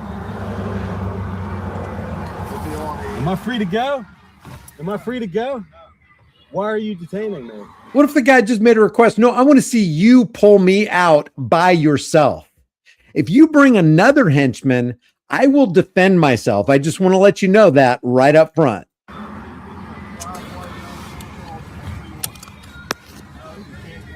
Why? Because your plates are dead. I need to see your driver's license. Am I required to have? I told you, you are required by law. By law, my politicians written down a law.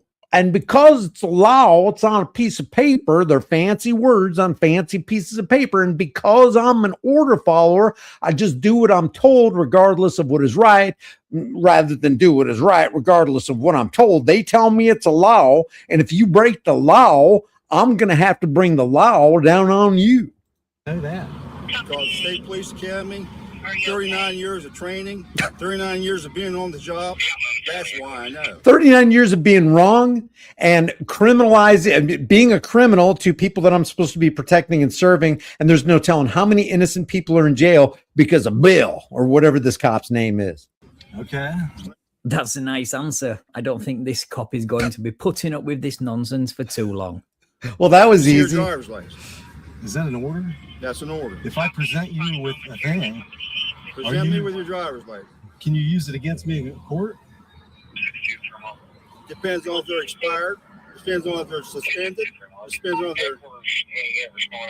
I don't have to say anything yet. I know my rights. I know my rights. What's that? I know my rights. Said every soft sit ever right before being arrested. Soft sit. The only soft sit is the guy in the costume. If you really did know your rights, you would be handing over your driver's license about now. It's the exact opposite. If you really did know your rights, you have the right as a free human being to travel unmolested, as long as you're not interfering with the rights of others. If you actually did know your rights, you would resist all of these laws that infringe on your rights. Marbury versus Madison even says it. Any law repugnant to the Constitution is what? What is it, Van Balian? Could you tell me, please? I can even do it without my glasses. It's null and what? Oh, that's right, Van Balian. It's null and void. Oh, yeah, that's right. But Van Balian is like, he's with all the other clapping seals, and he's like, well, they made a law. And so if they make a law, then that law obviously has to supersede. Look, I'm Mr. Ed. A horse is a horse, of course, of course. If that law supersedes anything the Constitution might say, which, you know, absolves all the police officers of any kind of responsibility or morality, so they can detach from morality and do whatever they want to their constituents, and they got to comply, because if they don't comply with the authority, then they must die. That's what Van Balian's saying.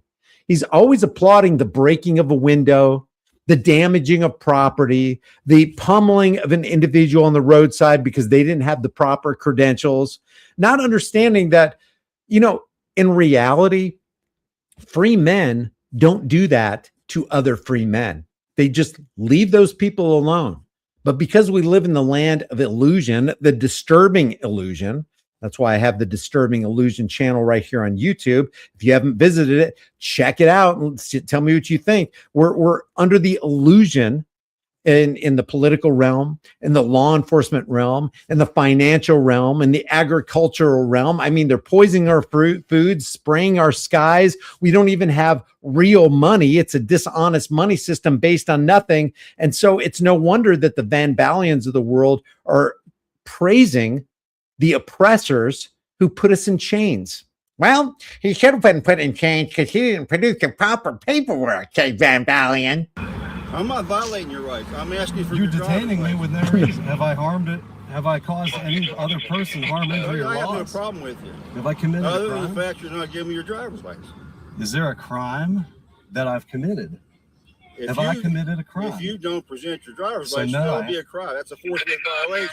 You So will I go to haven't jail. committed a crime. You will go to jail. It's like going into an insane asylum and being the only sane person there. But because you're the only sane person there, then the 150 insane people view you as the insane ones when they're the actual insane ones. That's exactly what it is when you're involved in roadside piracy operations with order followers. Why do you have me pulled over? I haven't done Because anything your plates wrong. are expired. That's why you pulled me I've over? told you that. Yeah. For what?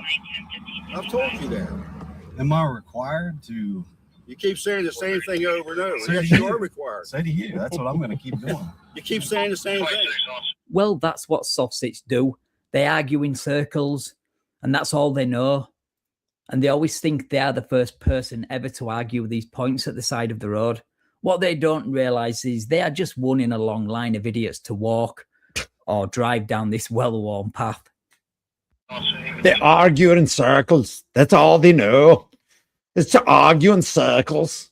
Well, I'll have you know that what we approve right here is pulling a man out of the vehicle. Even if it's a woman, we'll pull him out. Child, no problem. We'll pull you out too. And we'll apply the boot of tyranny to the head of freedom anytime we want, says Van Balian. Am I allowed to say what I wish? Hey, Van Balian, I got a challenge for you. Just join me on a live stream and let's talk about issues of morality. And you tell me where the authority that one man has to rob or rule another man comes from, and why the man who's robbed or ruled doesn't have that same authority. Where does it come from? Is it the legislative pixie dust from Congress, which is the opposite of progress? Where does it come from? Why don't we all have it? Are there gods from on high, maybe the gods of Mount Olympus, that imbue certain people with this type of authority? Because it's utterly reprehensible. It's deplorable. And you're supporting it. And so you supporting it tells me that you're just as reprehensible and deplorable as they are, because they could not get away with this crap unless we had the Van Balians of the world making fun of people who tried to stand up against this crap. Am I not allowed to? Yes, you're allowed to talk all you want to. But I'm allowed to ask you for your driver's Are license. you also allowed to use it in court against me? Are you allowed to use it? Do you in have a court? driver's license? Will you use it in court You must against not me? have one. Will you use it in court Do against you have me? a driver's license? You're making assumptions. Huh? You're making assumptions. I don't have to answer any of your questions. Well, don't. You're right. You don't have to answer questions. You never have to talk to the police if you don't want to. But by law, you must hand over your driver's license. By what, Van Balian? By law. And who makes the law, Van Balian? Political parasites, lying, disgusting, scummy, squirmy political parasites. And you're all on board with supporting what they write down on fancy pieces of paper. I don't have to follow that Why command such either. a hard? Why such a hard line here? Why do you have me stopped from doing what I just wish told to you. be doing? I've told you 10 times. Have your I- plates are dead. Have I Your harmed? plates are expired. Have I committed a crime? I'm telling you, we would not have registration. We would not have income tax. We would not have property tax. We would not have the IRS. We would not have most of the alphabet soup agencies. We could never go to war. We wouldn't have a fiat currency Ponzi scheme backed by nothing if we didn't have all these Van Balians in the world just begging for the change. Just hit me harder, Daddy. Make me bleed, Daddy, because that's what law and order is all about. And if these little simplicons, these little sovereign citizens don't play along, we will applaud the Thin Blue Line gang of tyranny. It's clearly an organized crime syndicate. And if Van Balian was honest with himself, he would say the same thing. See, the Van Balians of this world won't say that, though. They won't say the right thing. They won't say the things that accord with morality and goodness and virtue, because they're getting paid to say the opposite. Van Balian would lose his entire audience if he stopped making fun of the fake sovereign citizens and started calling out the real sovereign citizens dressed in blue uniforms. Well, failure to ID is a crime in most states. So, yeah, you're committing. Look, it's right here in black and white. Failure to ID is crime in most states. In a crime right now. and your buddy here is actively getting your criminal behavior on camera. What if I pulled up 18 USC 241 and 242, specifically 18 USC 242? And what if I said, Van Balian, that according to 18 USC 242, you know what, we should actually do it?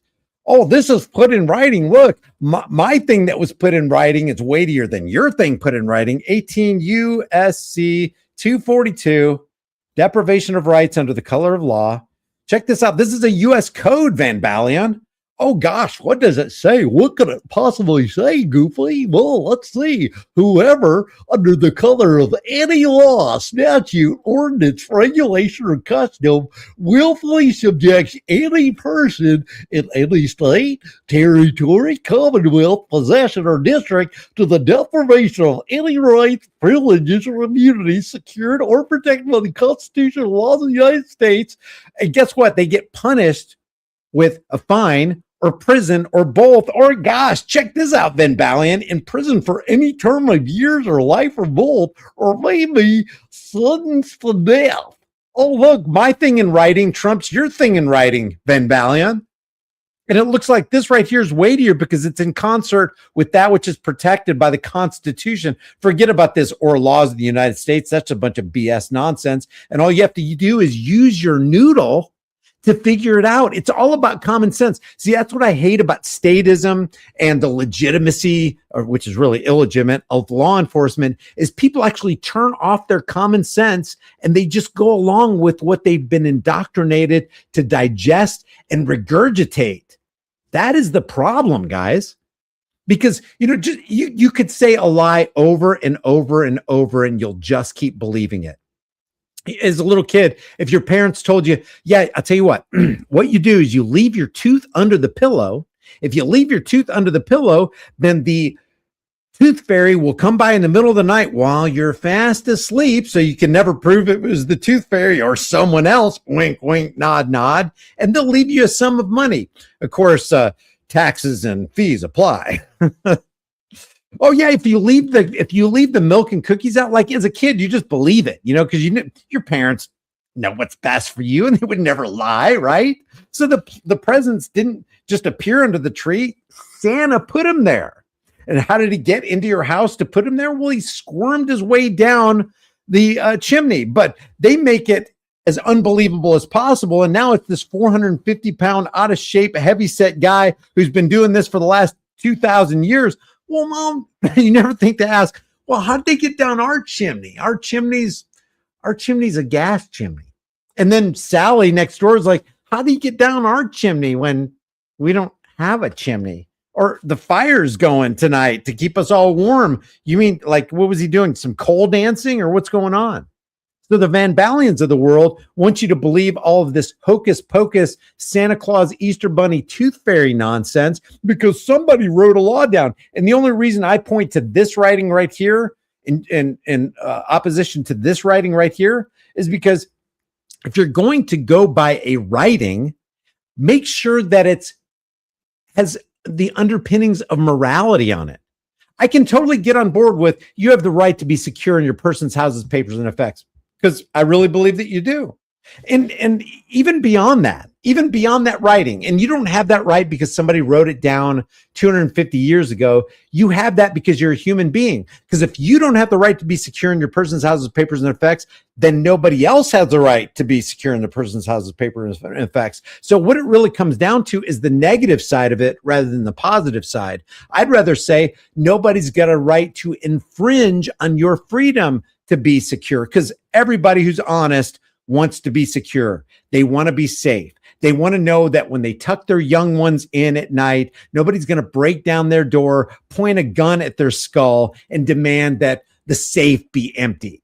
Nobody wants that. Unless, if you want that, then you're a sadist, you're a psychopath, or you're just plain being dishonest. But if we're honest and we want to live in reality, Van Balian, then you would say, hey, the action of this human being, I don't care if he has a black robe and calls himself a judge. I don't care if he has a blue uniform, a costume, and it's not even Halloween. I don't care if he claims to be a politician. This human being does not have the right to interfere with the free travel of this person. And this human being over here doesn't have the right to demand that this human being pay some extortion fee so that he can travel down the road. You ain't got that right. If you got the right and you got that authority, then I got the right and authority, which doesn't even make sense, because if we're all imposing these arbitrary laws on people, well, society just can't jive with that. If I can 606 headquarters. You run those registration. Did you run that? Are they expired?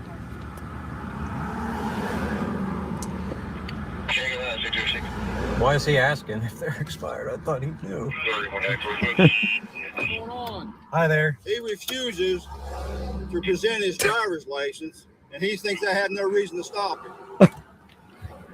He thinks I had no reason to stop him. Like, it's like a carjacker going, he thinks that I got no right to steal his catalytic converter and his license plate cover and his hubcaps. I don't think I say anything. Driver's license. I beg your I'm pardon. Chief Harbert. Don't beg my pardon. You have to give him your driver's license. Don't beg my pardon. What's going on here? I've never heard anybody say, don't you dare beg my pardon. Are you public servants? Are you public servants? I'm the chief of police. Are you a public servant? Yes, he is, but I don't think you understand what a public servant is. It doesn't mean they're your personal servants to do with as you please. It absolutely does. If you're calling yourself a servant, then you serve me. You don't rule over me. See, Van Balen does not want you to believe actual terms and definitions. Well, terms and definitions apply. And I'm going to arbitrarily fill in the blank of what I think a servant actually should be. See, I think a servant, this is Van Balen, I think a servant should actually be an overlord, a master, a taskmaster, a plantation owner who should treat the rest of us as servants while he, being the crafty person that he is, calls himself a public servant. You can't believe term. That's what the Van Balen, I know I'm trying to make, I know I'm making this funny. Maybe it's not even funny, but it's lunacy. This is, Van Balen is literally insane. He's a hypocritical, inconsistent, insane person, because he doesn't want you to believe real terms apply to real life. He wants you to live in the land of illusion, and he wants you to believe that Bill here, or whatever this law enforcement officer's name is, actually has authority over you. And while they may believe that, and millions of people do believe it, that's why this stupid charade keeps going on, it doesn't make it true. Just because a whole bunch of sick people believe a whole bunch of perverted, disgusting stuff doesn't mean that it's not perverted and disgusting while they claim, oh, this is clean and it's wholesome and it's moral and it's noble. No, it's not. No, it's not. You cannot convince me that insanity is sanity. You can't convince me that black is white, in is out, up is down. You can't convince me of that, because I already know the truth, and it's the truth that'll set you free. And that's why I say that the Van Balens of the world are clearly, objectively enslaved by their own pathetic notions. You either give him your driver's license, Are you a or he'll public come out of the servant? car. All right. Are you a public servant? Are you a public He's servant? asking Are you you a a public lawful order. servant? Are you a public servant? He's asking you a lawful order. God, I'm getting heated You'll up here. follow the lawful I'm order, asking he'll a be question. removed from your vehicle. In what You fashion? understand? 606 headquarters. You get the registration back. Registration 5 of 20. I'm not required to. You are required by law. It's a lawful order. What is You are required by law. It's a lawful order. Guess what? Laws are the opinions of politicians backed by unjust, aggressive force. Is that the kind of law that you want to uphold, police chief of West Virginia? is your authority? I'm the chief of police. Don't pull this crap with me. You will be brought out of the vehicle if you do not follow. If you try to bring, what if everybody, what if 80% of the people you pulled over said, if you try to initiate force and violence on me in the name of your perverted laws, you will be met with defensive force. Just go ahead and try it. Just go ahead and try it. And wow, I just if the spirit of 1776, which I know most of the founding fathers were just, as pathetic as they could possibly be, but they were some of them were on the right track. Thomas Paine Samuel Adams, Thomas Jefferson, even though they were also statist hypocrites, they had some good things to say. So we can pick off the meat and throw away the bones, so to speak. But if you really, and that all comes down to critical thinking. It's like, yeah, what he said was good here. You know, life, liberty, pursuit of happiness. This is great. That same thing doesn't apply to you if you have dark skin. Oh, the guys who wrote the Declaration of Independence were slave owners. How come the slaves don't get freedom? This doesn't make any sense to me. So the critical thinker goes, okay, what they said right here was right. What they said right here was completely, pathetically hypocritical. Come on, get your head screwed on straight, man. Very violent. You're being real violent. You have to be a bit of a snowflake to see a cop being assertive and giving a lawful order as violence. You have to be a bit. So now Van Balen is gaslighting you. Oh, you're a pathetic snowflake. If the people who just threatened to drag you out of the car by force is some kind of violence, that's not violent. Being violent. You're being disrespectful. Order as violence. Oh God. Not being violent. You're being disrespectful and not following the law. In other words, you're not respecting my authority. Well, we don't need to say anything. See if you can use that name, run that name, and you get some information on it. Yeah. Don't lock your door. Is that an order? What authority do you have to give me? I have authority. Don't pull this crap. I have authority. Authority by the state of West Virginia. Yeah? To do what? Serve the public or to harass? I have the authority of the intergalactic universe. My authority trumps your authority, young man. Nobody's harassing. What if there was a guy like Superman that you couldn't overpower? See, that's what I hate about Superman. Superman is not just. How do we know? Because he works with the criminal cartel known as the New York Police Department or the Daily Bugle Police Department or the military industrial complex. Because if Superman was truly just, if he had a just moral bone in his body, he would come out against any single, he'd be there for every traffic stop. Let's see if you're going to preserve life, liberty, and pursuit of happiness, young man, or are you going to initiate aggression through corporate traffic law? That's why I can't stand any of the superheroes, because they're all pathetic. You know, I know that it's all fiction, but they're fictional, pathetic, not virtuous, pathetic, immoral human beings who actually back statism. They promote and support statism, which is the cancer in any society. You were stopped by my officer lawfully. I stopped to Your let vehicle him also around me. I told him. not legal. He's been What does advised. that mean? I may have been stopped lawfully, officer, but I wasn't stopped constitutionally, and you know it. Don't give this crap what's it mean. Can we just have these two cops on every sovereign citizen traffic stop from now on, please? What does that mean? I need the best pressures that we can possibly find on every single traffic stop in America so they can put an end to this freedom BS. Tell me what it means. I don't even know. I don't know who you are. Your name Michael Ray. I don't know who you are. My name's You know Officer Mike exactly who Campbell. I am, the chief of police of Shinston. I told you. Let's see your driver's license. Is that a requirement Let's or see an your order driver's from me? license. Yeah, it is a requirement. Am I being detained? Yeah, Yes, right you now are. you are. Yes. Have I And you're committed a about ready to be crime? Until he said you're about ready to be arrested. I'll play that in a second. Joseph Doe with 5 Here's the Deal memberships. Hope you guys grabbed one of those. If you're one of the people who grabbed one of the 5 Here's the Deal memberships that Joseph Doe just put out there in the ether, give him a big thanks. Thank you, Joseph. I really appreciate the support for this channel, man. Let's go ahead and go back about 5 seconds here. Yeah, it is a requirement. Am I being detained? Yeah, Yes, right you now are. you are. Yes. Have I And you're committed a about ready to be crime? arrested. Have I Right committed? now, you're committing a crime. You're denying a lawful order. That's a lie. Guys, you got to know, if you break a law, it's not a crime. How do we know? Because it used to be a law that slavery was legal. And it used to be illegal to free slaves. So if you actually went against the law that legalized slavery by freeing slaves, you were considered a criminal. Did you really commit a crime when you freed a slave? When you turned them over to Harriet Tubman's Underground Railroad? Did you really commit a crime? No, you didn't. That's a lie. It's a fiction. And that's why Bastiat said the state is that great fiction by which everyone seeks to live at the expense of everyone else. And you know what the greatest expense is? They gaslight you, tell you you're doing wrong when you're the only one in the room doing right. That's what sucks about statism.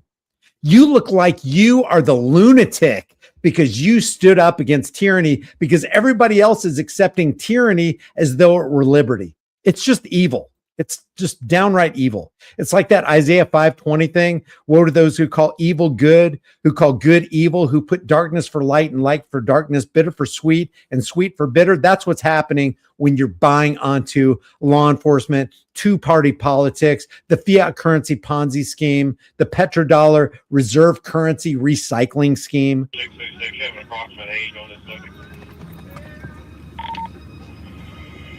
So you're going to push your luck where you're going to go to jail instead of just giving him your information. Push your luck.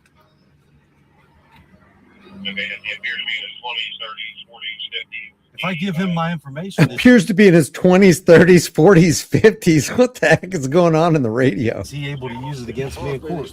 That's not how the law works. They are going to find out your details. All that remains is how easy you want to make it. He's not going to use it against you in court. What he's doing is going to run it and make sure everything's valid. Is your driver's license not valid? You're not answering my question. I said, is your driver's license not valid? If I provide any information, What's going to be used against you in court is what you're doing right now is called obstructing. And I'm going to arrest you here in about 2 seconds. What am Do not I comply with the lawful order. 2, 1. That's 2 seconds. have I committed a crime? You are right now. You're obstructing. You're obstructing an investigation what this traffic stop is. He is obstructing, but you know you know what he's obstructing? He's obstructing injustice. When you're obstructing a police officer, you're obstructing an organized crime syndicate. You're getting in the way of those badge criminals committing crimes in the name of the law. Laugh all you want.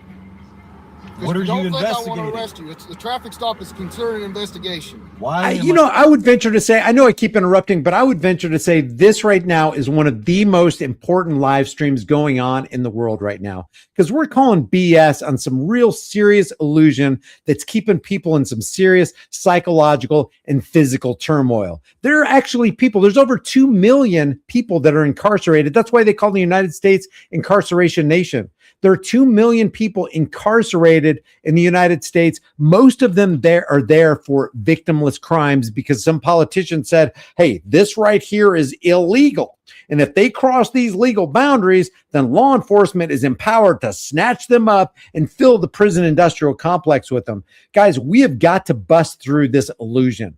This is the illusion that keeps people mentally neutered and physically oppressed. Am I being detained?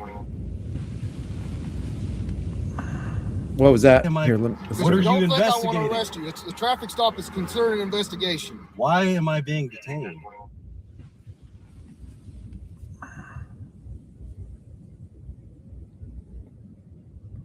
Give me a break. Repeat the script, then rinse and repeat. He has nothing but his memorized script. I don't know how he thinks asking a question that's been answered about 10 times already is going to help him, especially against this no-nonsense chief of police. That's so hypocritical, because who else is memorizing a script? Who else is memorizing the words of oppression? It's the law enforcement officer. They do this every day. Okay, license, registration, and insurance. All right, I need to see your ID. You know, the reason I pulled you over, it's always... Okay, let's say the quote unquote sovereign citizen has a script. Well, the real sovereign citizens in costumes also have a script. That alone shows me that Ben Ballion is not interested in the truth. He's only interested in promoting a narrative that fits his little pea brain idea of what justice is, when it's not justice, it's injustice with a badge and a gun. You got 2 more seconds before you're arrested for obstruction. So give the driver's license or you're going to be arrested. Here we go. Under what authority? Sir, get your hands out of my car. Get your hands out of my car. This is very illegal. He pulled somebody else's taser. He's going to shoot him in the face. Whoa. Get your hands out of my car. Don't tase me. I didn't do anything. He's got the taser pointed right at his jugular right here. I've never seen a cop pull another cop's taser. Have you seen this? Let's see this again. Okay, I'm going to put this on the big screen. Car. Get your hands out of my car. This is very illegal. Get your hands out of my car. Don't tase me. Wow. I didn't do anything. You were given a lawful order. Open the door. Please Open film the all this. door. You are obstructing an investigation. Film all you want. It's on video already. We have not done anything. You were stopped on a lawful order. Now open your door. A Damn. lawful order. What are Open you talking your about? Door now. Is that an order? Yes, it's an order. Open your door. Call. We got to call the You're police. obstructing an investigation. Open your door. What about the sheriff? Reach in the bag. We're not reaching in the You're bag. not reaching anything. He's getting a Whoa, this other cop just walked back, took a couple steps back, and grabbed his service weapon. bottle. Open your door. Get that thing pointed away from my face. Get out of the car. This guy. This is out of unbelievable. control. This is Out of unbelievable. control. Is that an order? Yes, it is. Under what authority? Mine. Now get out of the car. What authority are you doing Get this out under? of the car. Damn. You can see both all of our hands. These people can see. These people. You comply with the hands in the air, but not to step out of your vehicle. So it's all about having a problem with authority, isn't it? It has nothing to do with the law. People can see. Hey, Van Balian, look into my eyes, man. You are a freaking cancer. You're a cancer on society. And we've proved that right here. It's objective. Anybody who can see this can see that this isn't freedom. It can't be the land of the free, home of the brave, while you have a bunch of badged uniform misfits running around taking away freedom under corporate traffic law. You're a traitor. You're a traitor to freedom. You're a contaminant in the well of life. We're not doing anything wrong. We're not doing anything wrong. Get out of the car. We're not doing. Hey, Wow. Get out of the car, now. sir, Get get out of my car. Get out of my car. Get out of the car. This is Out of my breaking and car. entering. This is breaking and entering. Ow! I'm done! Ow! Ow! I can't! You Ow! fucking piece of shit. Out You of piece the of car! Out of the car! On the car! Bobby! You piece of shit. You fucking. Hey! Do you see this? Do you see this? This is. Hey, I'm not doing anything. I am not doing a thing. You get back and you I'm not stay doing back. a thing. You were trying to grab him. I'm not doing a. You were trying to grab him. You see this? Breaking and entering. You're under Hey, arrest. hey, hey, hey, Out hey, of the car now. Hey, whoa. I'm coming. Out of the car. Hey, I'm coming. I'm coming. Well, that's all you had to do to begin with. But no, you had to turn this into a circus. Unbelievable. Behind your back now. I'm not doing anything. Drop the phone and put your hand behind your back. You're under arrest for obstructing and destruction of property. Oh my God. When they give you a lawful order, you follow it. You understand?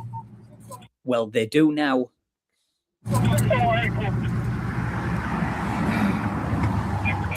Oh man. Throw some tissues in there or something. We're not doing anything wrong. Man. Stand right there. Oh my God. Spring your feet. You have anything? Hey, help out, man. Anything like that? We've done nothing wrong. Well, apart from driving on an expired tag, refusing to hand over your license, registration, and insurance, then refusing a lawful order to exit your vehicle. Apart from that, you're good. We're doing nothing wrong. Please watch. Help, man. Can the Van Balians of the world really look you in the eye and say, yes, this is consistent with what I view as land of the free, home of the brave? This is consistent with the leaving people alone to pursue life, liberty, and happiness. They're just liars. Watch your head. Watch your head. You put me here. Oh! Oh! Get up. Fuck. Here, help you out. Ow. Here. Come on, man. Ah. Hey, man.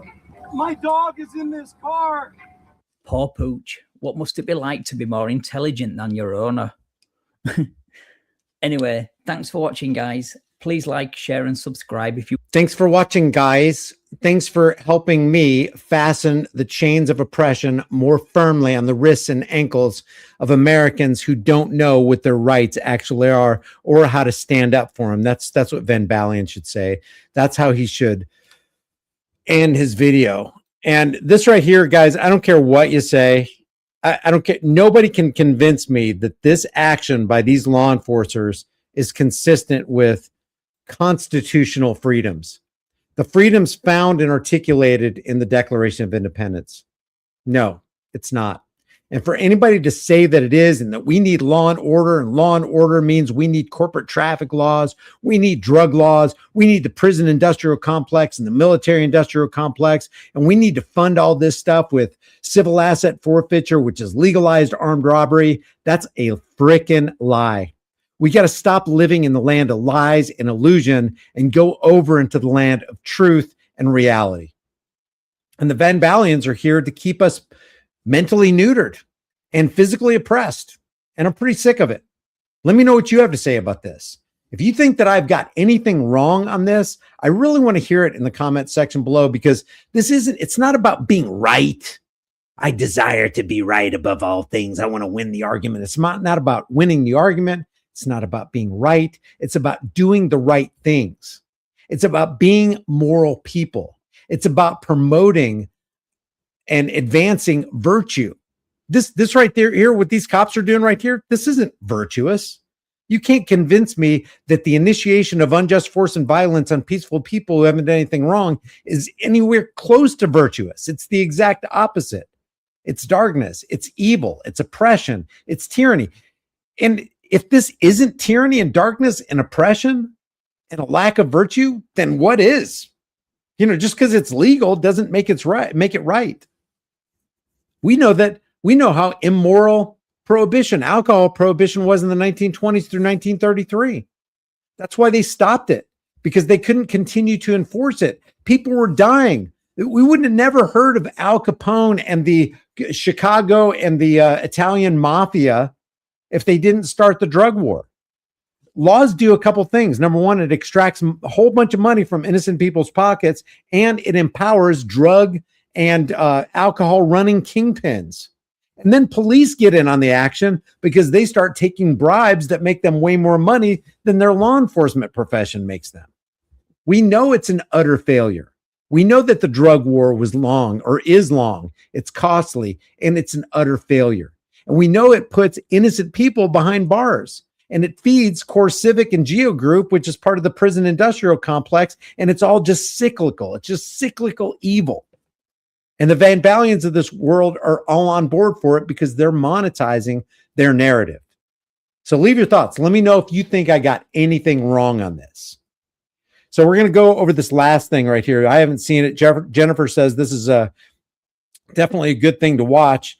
And I suspect, I suspect that with this title, Drunk Off-Duty Cops Ruin Careers on Pricey Ski Vacation, I have no doubt that we're going to see the psychological underpinnings that basically you'll find anytime you look under the covers of any law enforcer. Let's take a look at this, and we'll make some comments along the way. Hondo Police Department officer Skylyn Cisnero and San Antonio Police Department officer Taylor Thompson were off duty on the afternoon of January 6th, 2026, when Village of Taos Ski Valley Department of Public Safety officers were called to the base area of the resort for reports of two drunk individuals.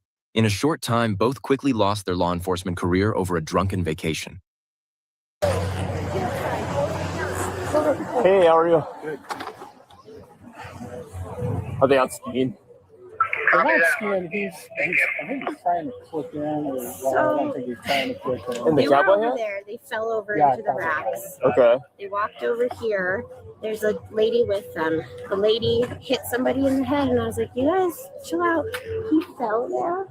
He's standing there, but there's like blood on the snow where he fell. He was like kind of coughing and. It's a guy right there in the car. Yeah, he's super intoxicated. Is everybody else with them? Are they drunk? This one right here, the pink. She's drunk too? Yeah.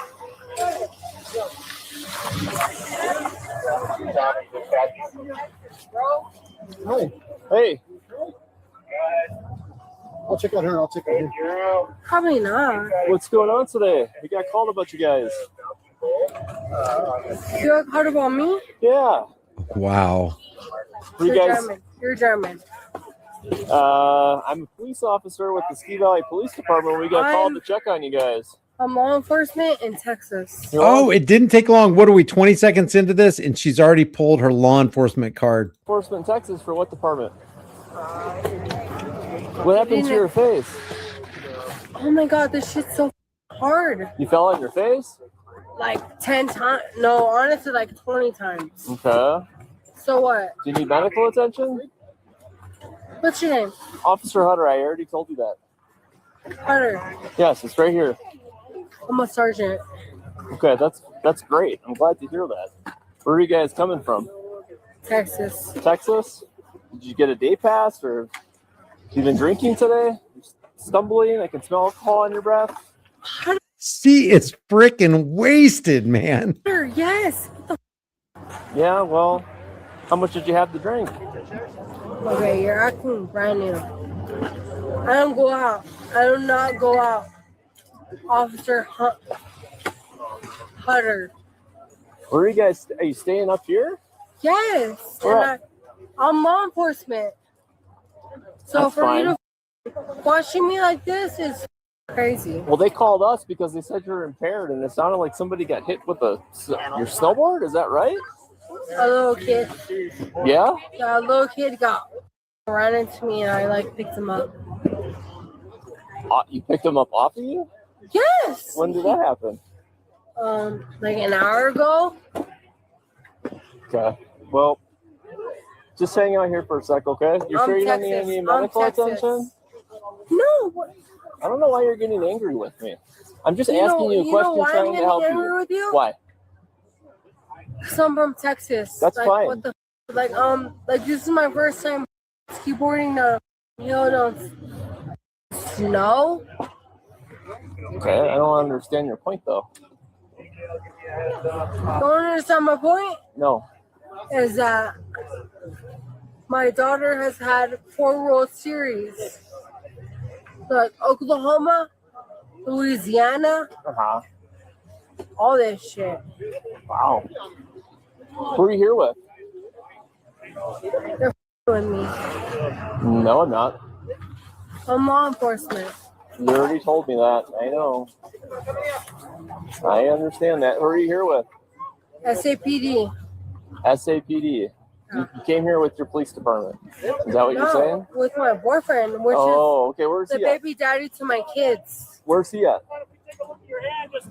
Is that him right there? He's in camo. He's right there. Yeah. What's SAPD? Is that San Antonio Police Department? So what the fuck's the problem? We got called to check on you guys. I already told you that. By who? By our ski patrol. So just relax. Okay. And my dispatch is calling me, so hold on a second. Okay.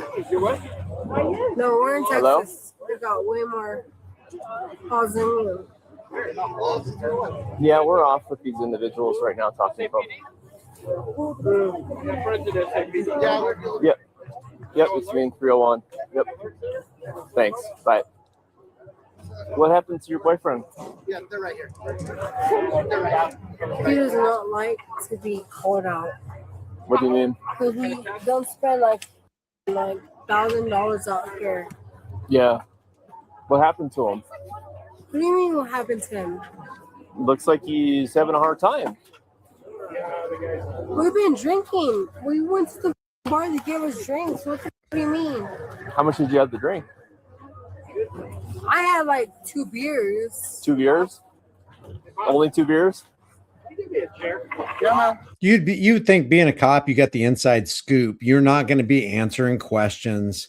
And so far, they haven't committed a crime, so they should be treated as regular people. But she's already pulled her law enforcement credentials, which means she's expecting extra preferential treatment like all law enforcers do. And if they're not drunk on alcohol, they're drunk and inebriated on their own power. How much do you think he had? We're law enforcement. Okay, you've told me that multiple times. All right, I understand that. You've gotten that across to me. No, you don't get that. I hope that when your wife finds out when you're I don't cheating have a on her, wife. whatever the I don't have a wife. When your wife finds out you're cheating on her, what she also has another inside scoop. She understands that law enforcement, female or male, are promiscuous, and they're 40 times more likely, according to FBI crime stats, to be domestic abusers than the general population who aren't law enforcement. When whoever the you are with. Not with anybody. Fuck it. I'm not gonna embarrass my fucking husband. I think they're just checking on him to make sure he's okay. I'm law enforcement, and if you're not gonna check on my dude, We're checking on him right now. no, f- you. Why are you You're not f- married. You're not f- nothing. And that man is SAPD. Like, you told me that. I Like didn't understand that. multiple, whatever the f- y'all go through, that man goes through more than f- y'all. We don't need you to Fuck swear. you, bitch. Wow. Fuck you. That man right there goes through more than everything y'all go through. First of all, the cop she's talking to like this deserves it because all cops do. So I always find it interesting when a psychopathic law enforcement order follower engages with another psychopathic law enforcement order follower. This is always so fascinating to me. Okay. Okay, man. No. We're just helping the city. No. No, you're not bleeding. Come back here, okay? Come stand back with me. Nope, hands on. Don't touch me. You need You're to not stand fuck- back with me. You're not law enforcement. I kind of, in a way, I love it and I hate it. This is a psyop for me because, you know, the cop shouldn't be touching her. But how many times has she touched other people that didn't want to be touched? Now she's getting the very thing that she gives to everybody. Yes, I am. No, you're not. Interesting. No, Very you're- interesting. He just hit me. You just hit me. Why did Okay. you do that? Calm down. Calm down. We can help you out. That's right. I know we're helping him. You're making it worse. I hit him. No, you hit the officer. No, I didn't. No, I didn't. Yes, you did. You hit me. Oh, they're already treating her with kid gloves. They're treating her different than they would treat us because they're believing her story that she is SAPD, that she's a law enforcer. It's fucking game. She's already getting different treatment. If you or I did that and they suspected that we weren't law enforcement, we'd be on the ground.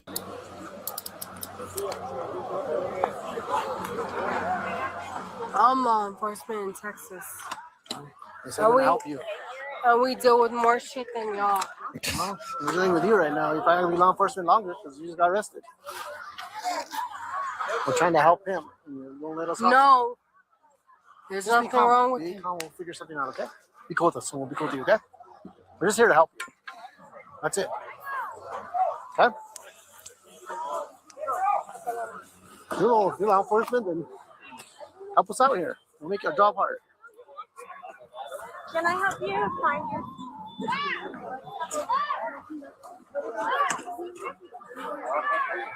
I'm law enforcement.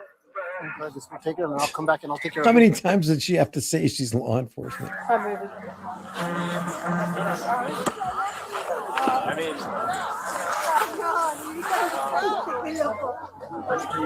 I need to go to my husband. What you're bringing him into? For what? He cut himself. He cut himself? His hand was all cut up. That's why we're trying to help him, but you didn't let us.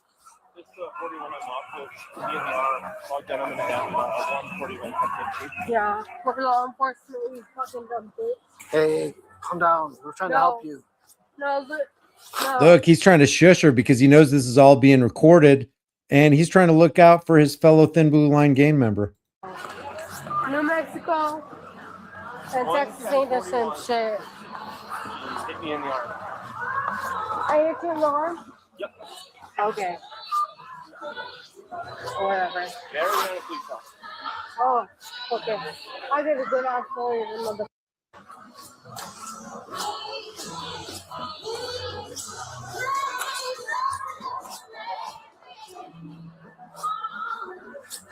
You have an idea on you? Bitch, I'm fucking law enforcement with the Man, she feels so entitled and privileged with a badge. She really feels like, and this again, this underpins the psychopathy and the psychological makeup of every law enforcer. They really believe they're better than the rest of humanity, and it's shining through right now. This is not relegated to just her mentality. What's up? My right chest. Every cop who would ever be found in this situation right here would have the same mentality and expect the same kind of quote unquote thin blue line courtesy.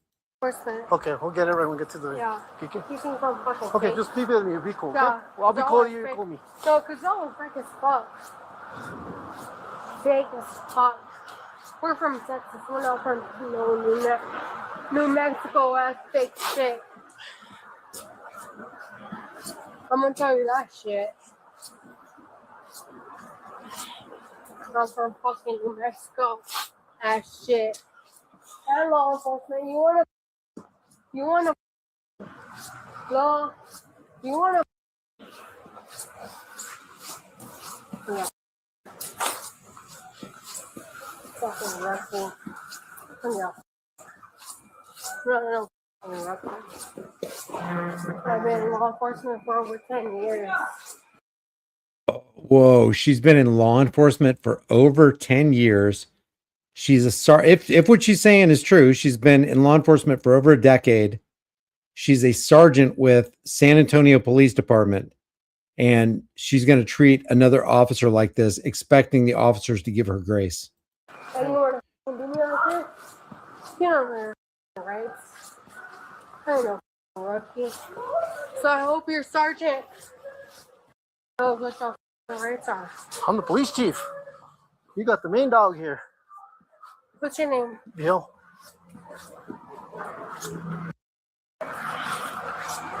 You're the chief? Yes. Oh, this is Taos. This is New Mexico. So what did I do?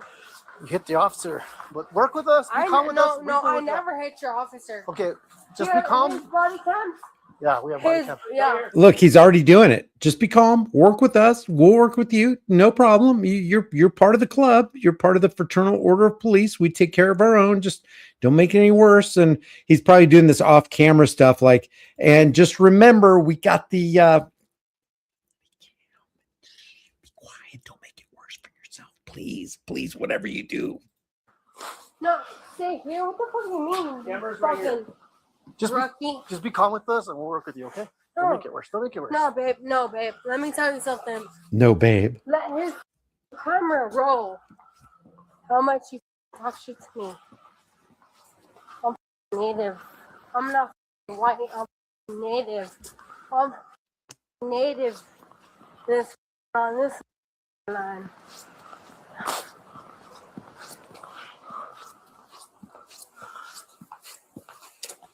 Native. This is my God, does it get any better here? Let's see. Where can we take your boyfriend? Because he's really intoxicated. We want to take him to jail. Where are you guys staying at? We don't want to take him to jail. There we go. More preferential treatment. Into his motel or something so I can help him out. Okay. Something like that. Downtown? Yeah, babe. In Taos? Well, you said something way down there. No, we're in Taos. Can you think of the name? Can he let go of me? Okay. I'll get you. All right. Go on. That's right. So can you tell me where? Yeah. Just go. It's okay. Come on. You're the chief? Yes. So tell me so I can. That way you don't have to arrest him. I don't want to arrest him, especially if he's being nice, but he's drunk. And we need to take him somewhere. Help me out. We're both law enforcement. Yeah, let me see. I can maybe help you We out. need to take him somewhere. We're willing to extend that shield of protection on our fellow law enforcement agent. If you just calm down with him, okay? Help me out. Do you know where you're staying at? Line. Him. Don't I'm worry not about talking to you in front of him. I'm not talking to you in Okay. front of him. Can I get your wallet to see if you're law enforcement? This one right here? Yeah. I am law enforcement. What agency? Honda PD in Texas. I'm law Is your phone? enforcement. Do you have a wallet? Yeah, pick whatever the f you want. I'm law enforcement. In other words, do you have a club card? Because if you're in the big club, you're good. If you're not in the big club, you're screwed. You don't have no wallet. In Texas, we're not doing this shit. You don't have no wallet though. Nowhere. Oh, maybe right here. I got a card, babe. Where's it? Oh, this is Babe. Yeah, that's my law enforcement card. Check my phone. Can you Oh my god. Is this your boyfriend there? That's my husband. Okay, I'm gonna help him out, but you need to be calm, okay? I'm going to help him out. And help him out, because if not, he's really, really bad. I know he is. Okay. That's my husband. Okay, this is all we have on the. God, she's a This is sergeant. dude. Okay, let me put you in here. Let me go help him out, okay? Let me go help your husband. No. Well, I have to help him because he's by himself. Good. He's good. I know, but I gotta help him because I don't want him to get arrested, okay? He's cut. He has his hands cut. He has a big cut. I'm gonna take him to the hospital because he's cut pretty bad, okay? And we're law enforcement and we came in to have a good time. All right. You know, up if you Let him help us. Well, help us out. You know what? He has a cut hand. He can't walk. What do you want us to do with him? Yes, he can. Give me a place to take him. The hotel. I know, but what's the hotel name? There's like 30 hotels. Your chief? Yes. Let me talk to you. Okay. She's used to having her way as a sergeant. Because I can't get too far. Chief, Where do you stay at? we're in Texas. Okay.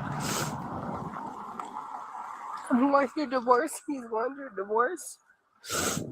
Are you married to him or are you married to somebody else? No, I'm married to him. Are you both going to divorce with each other? And I'm sorry. Yeah.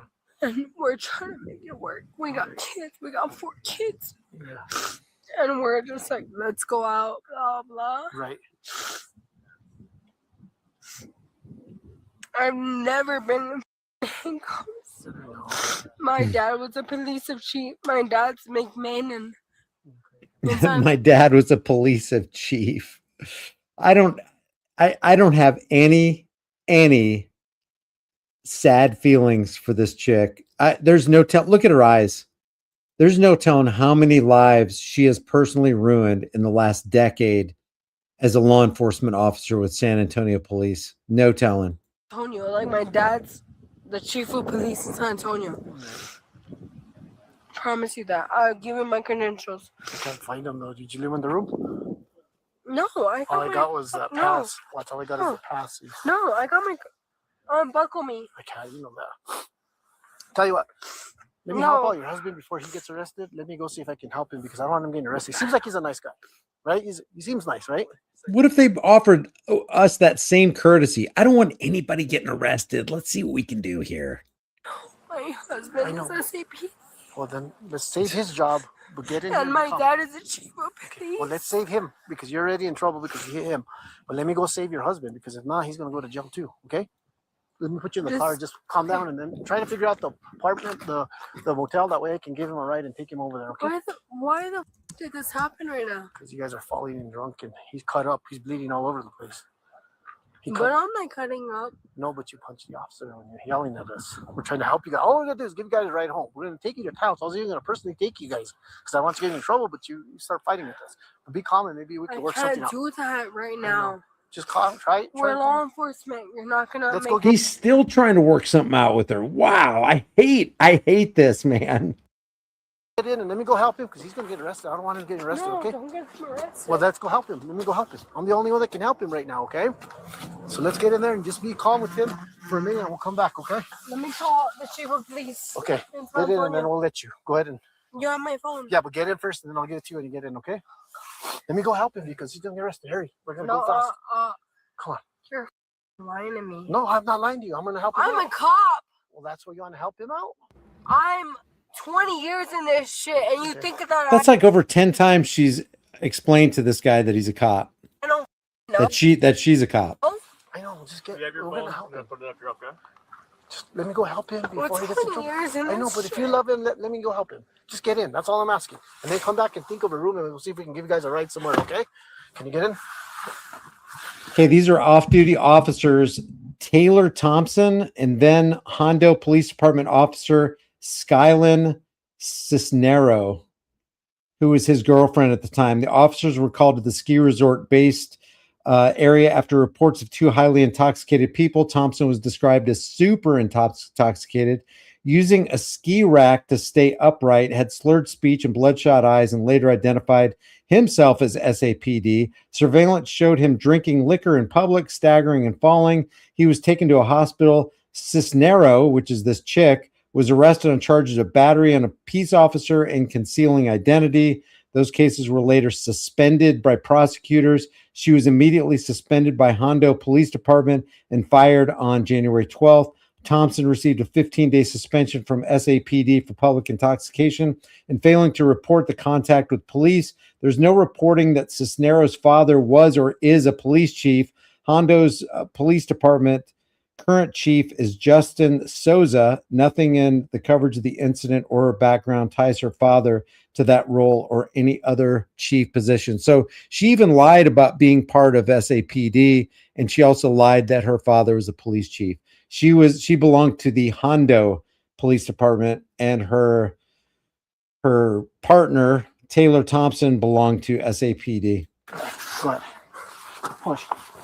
Got it? Shut the up. I can't push myself. Stop. Okay, I'm just trying to help you. You know what? This is sad and I'm law enforcement. And I spend a good amount of my time away from my family. Okay, let's get in because I need to help him. Shut the up.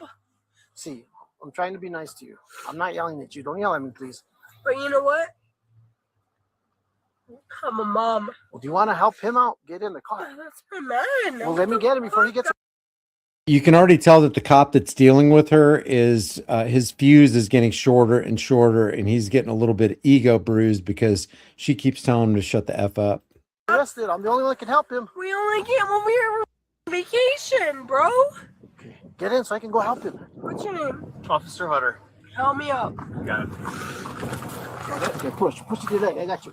Push. And I'm law enforcement. I know you are. I'm DPS. I know you are. There you go. All right. I'm DPS, she says Put your now. foot in so I can go help him. Yeah, she pulled the cop card, and now she's pulling the mom card. You're right. Keys. What keys? Let me out. Just get in real quick. Close your feet so I can go help him. He's hurt. I need to help him. He cut his hand. Let me go help him. Get in. What's his name? I don't know what's his name. Tell us. Your name. Bill. You're gonna let me out here like this? No, I gotta go deal with him first. Here, let's put your feet in. Okay, I'm gonna close this. Okay, let me help you. Thank you very much. Okay. Okay. You in? I'm gonna figure out what we're gonna do with him because he's a big boy. Okay. Do you want ADC? Yeah, I gotta deal with her and I'll figure out what to do with him. He's a big boy. I don't know what they're gonna do with him. Well, let me just let her know that she's going to jail. Wow. Do you have another way you wanted to? Let me just go see what I want to do with him. I don't know what to do with this guy. Is it Skylin? Is that your name? Yep, Sky Lynn. Okay, I'm gonna read your rights real quick. All right. God, I don't think she's a sergeant either. I think she's lying about everything. She was a Maverick County Constable, Precinct 3, Place 1 from December 12th, 2022 to May 20th, 2024. So for about 17 months. And then she went to the Hondo Police Department for some reason. Maybe Maverick County didn't want her. She was listed at starting on March 18th, 2024. March, April, May. So she was concurrently a police officer in two different departments. She was suspended right after this January 6, 2026 Taos incident and fired on January 12th, 2026. So she was fired 6 days after this, roughly 22 months at the Hondo Police Department.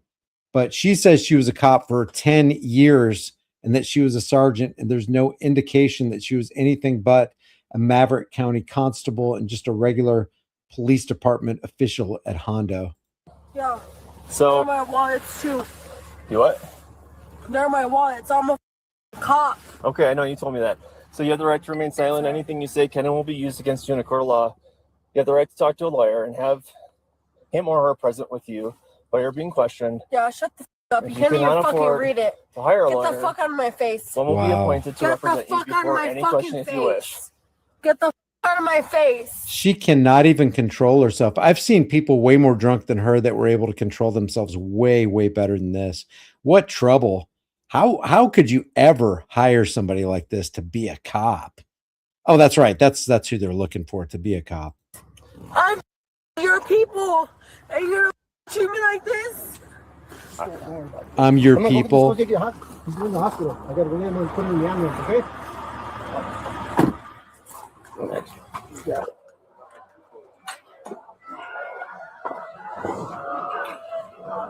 What guy would choose to be a gal with a gal like that? Look at this guy. You okay? Yeah, Can you walk? Can you need help walking somewhere? I'm good. Where are you bleeding from? I don't know. You hurt yourself? No, I'm good.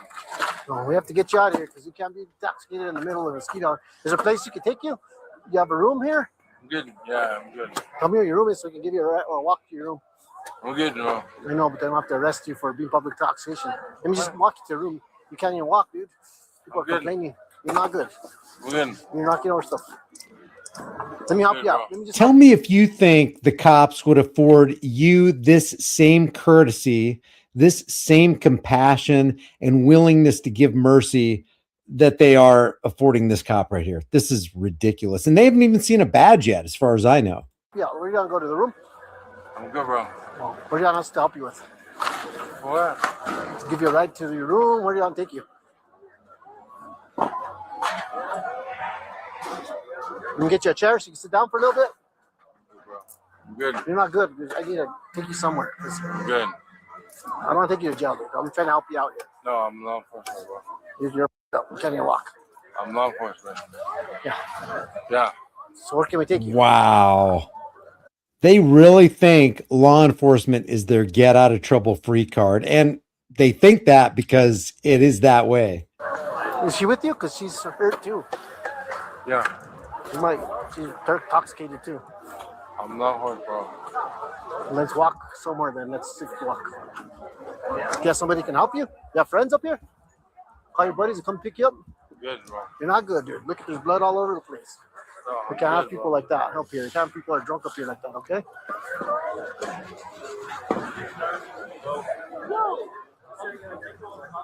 Gonna get you. Now somebody look at that? Because you're putting blood all over this stuff. I know. Stay there. Let me get somebody to help you, okay? Yeah.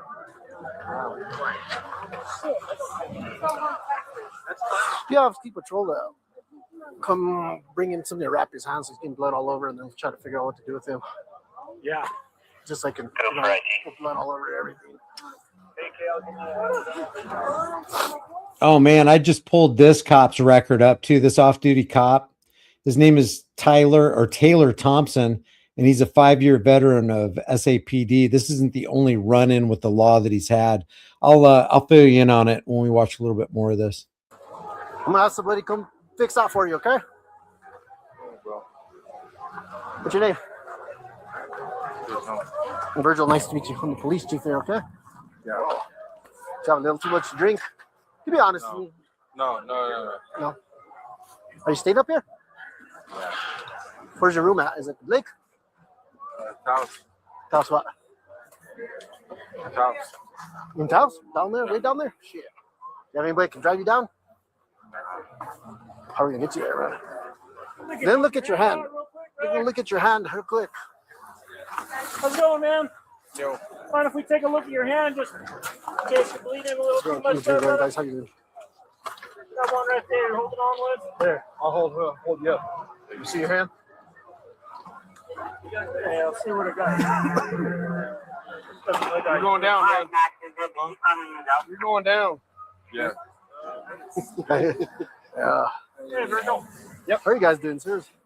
All right. I'm law enforcement, bro. You're what? Law enforcement. You're in law enforcement? Where? San Antonio. Where? Hello, it's the what? San Antonio?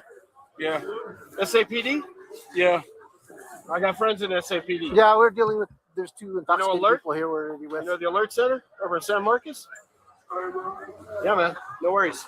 Yeah, they're right here. They're right here. Look how even the emergency personnel are treating this guy when they even think that he's some kind of law enforcement official. This guy's bleeding, so we're having. It's truly disgusting. There is a real bubble of protection around the Fraternal Order of Police. They take this very seriously. It is a big club, and you and I just aren't in it because we're never going to get this kind of treatment from them. I'm trying to figure out how to take him down or something. Lieutenant Castle? All right, You know him? He's a friend of mine.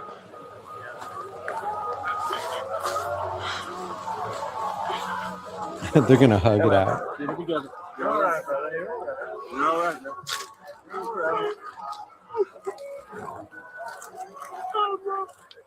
You good, man?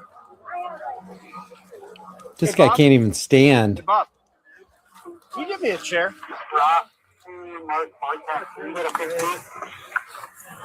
This couple is a mess, man. They are law enforcement officials. According to public reporting, they described Taylor Thompson as a 5-year SAPD veteran as of January 2026. And again, in July through August, through this month of 2026, he's still on the roll at SAPD.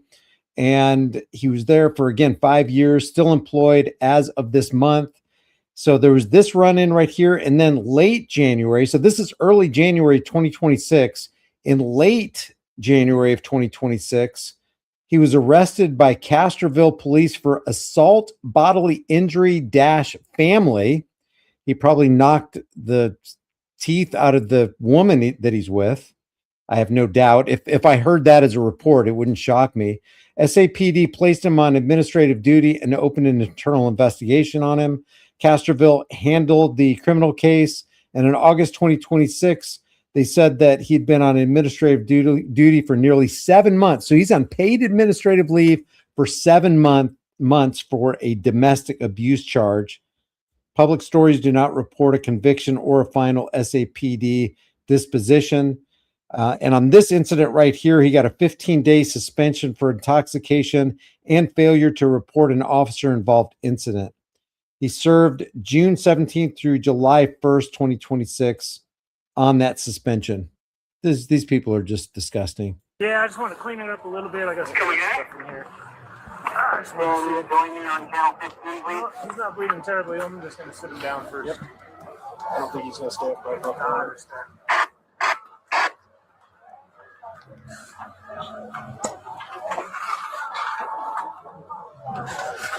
How's your day? Oh, busy. That's one of those days. One of those days. Yeah. Hey, All right, Bob. bro, we got you a chair. What's your name? Huh? Ted. Ted?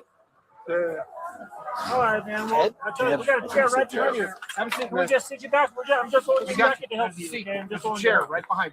Sit down. Nice and slow. Nice and slow. We got you, man. We got you. Just sit down. Nice and slow. Have a seat. There you go, man. I mean, if you're going to be a bear, be a grizzly. These people do not play when they drink. It's gonna be a whole lot better. Brother. I just want to take a look at your hand. That man goes to war. Just trying to see where you're bleeding. That man right there goes to war. All right, there's your cuts. Carl, can you pull a couple band-aids out real quick? You bet. Now that my gloves are getting a little. Okay, man. No. Okay. Help him. He's bleeding. No. Hey. No, he's not breathing. Yes, he is. His hand's bleeding.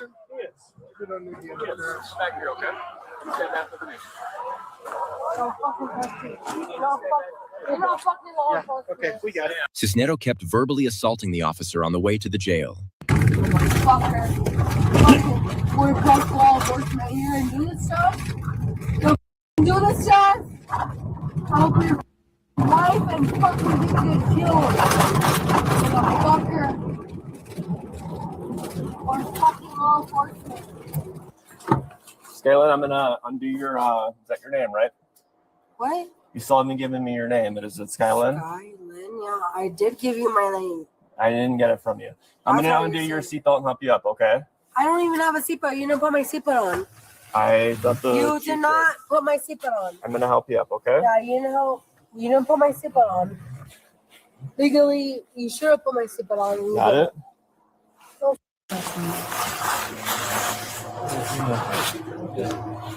Yeah, but nobody's here saying that she can't do whatever she wants on off duty. I'm just pointing out that she's getting the preferential treatment that none of us would get because we're not law enforcement. They're still handling her very delicately, and they're treating her as one of their own. Officer. Shut the fuck up. You touched me first.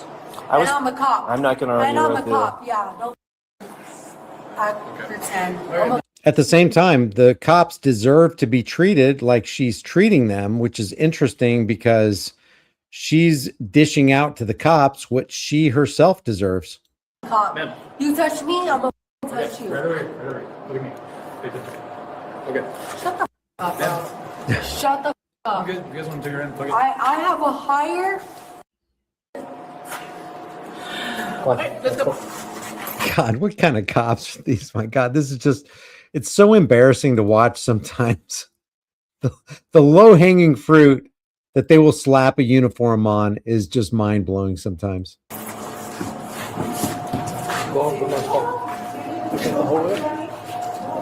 Oh, that's why you fucking come you're fat. Yeah, because you're fat. Oh, I guess so. I hope they were playing this year. Yeah, I hope they were. I think that there was drinking involved. What the hell is that right there? What are we talking about, man? But Bitch, I know what the fuck my Peter Park is. to respond to see what was going on. Honestly, you're fat, ugly bitch. And what? You're spreading my legs. Yeah, she's spreading my fucking legs. I'm a fucking cop. Yeah, I'm a fucking cop. I'm a fucking cop. Then act like one. You want You don't want her acting like a cop. She already is. to talk about being a cop? You think we fucking cops gonna act like this? I mean, seriously, look at this right here and look at this right here, and you tell me what the hell is going on. No, right? Fucking cop. I'm a fucking cop. Then act like one. You want to talk about being a cop? You think we fucking cops gonna act like this? No, right? Being a jackass for no reason. So bring your fucking fat ass bitch to fucking hold me up. God, look at the size of that caboose, man. Holy, she ate all their lunches, says Big Polly. She ate their lunches, the lunch bag, the lunch box, the milk carton. Here, don't be fucking professional. Tired of your shit. What is? My daddy's a sheriff. Your daddy's a sheriff? That's cool. Why do you call your dad a daddy? Huh, close your mouth, bitch. Yep. What are you gonna do with that, bitch? Yeah, close your mouth. She's got two butts, one in the front, one in the back.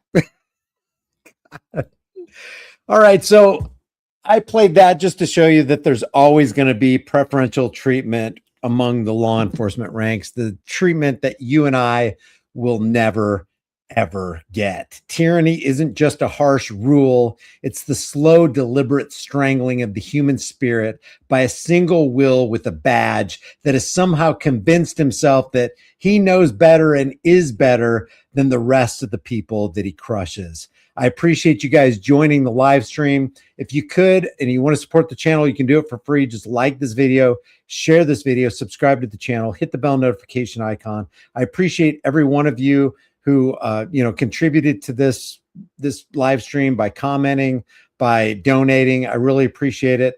Let me know what we can do better here. I'm all about freedom and setting brush fires of freedom in the minds of men, and I know you guys are too. I really appreciate you. Let me go over the super chats real quick. I want to give everybody. Oh, what just happened there?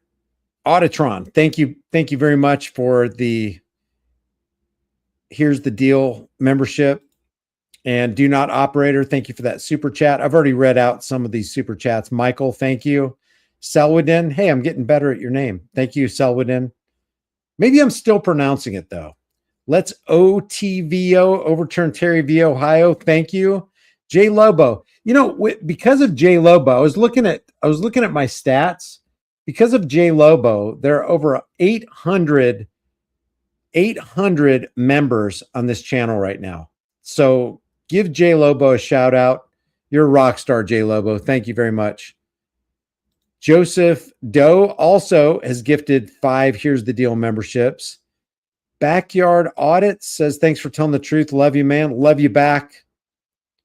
Whoop, whoop, yo. Detained is just a jail with no walls. Yeah, you think about it. They really do treat us as tax cattle. The law enforcers are treating us the way they wouldn't be treated which is a direct reflection of their corrupt character. And you have to have a corrupt character. If you think about it, you got to have a corrupt character to don a law enforcement costume and do what law enforcement agents do. You just have to. I don't know how you can without that kind of mentality.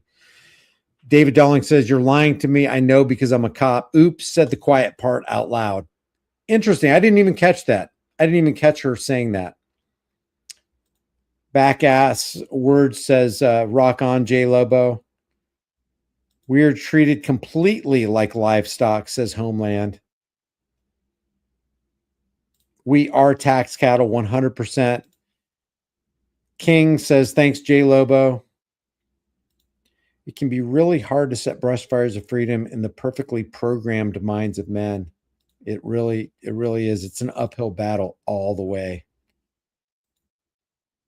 She has her own area code. Oh, the law enforcer with the big caboose. Yeah, I think you're right. We're nothing more than pesky citizens. Now, somebody was saying in the comment section that I was lying about something. Does anybody know who that was? Who was the user that was saying that? Because I would definitely entertain, giving out the StreamYard link if you want to come on board and tell me what I'm lying about. I mean, did I say something that was not true?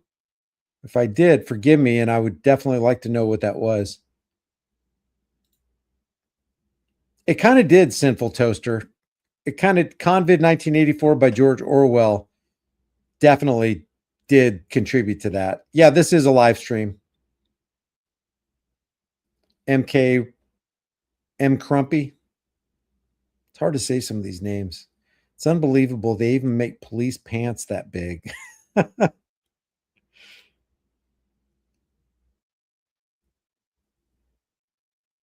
Let's see. I thought they were being facetious. Any chance you're... What?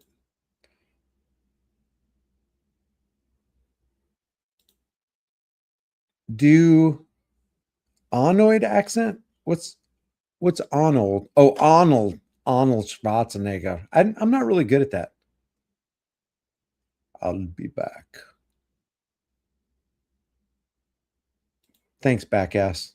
It's kind of weird to call you Backass. So I feel like I need to apologize for saying that. Sorry for calling you Backass. That's a parachute with leg holes, says Rancho. That's hilarious, man. I love hanging out with you guys. You guys are so freaking fun. Frankie Flapjacks. It's a pant-shaped tarp. Oh yeah, talking about this. Here, let me run this. Let me run this back. We gotta get a good look at that. What the how?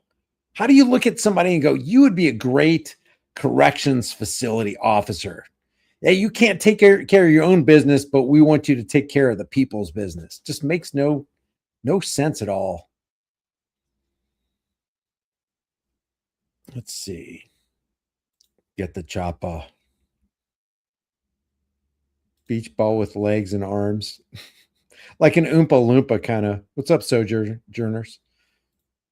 Jennifer, thanks for being here. Little Green Milk Mac King is here. Steven is here. I'm going to just point out all the members here.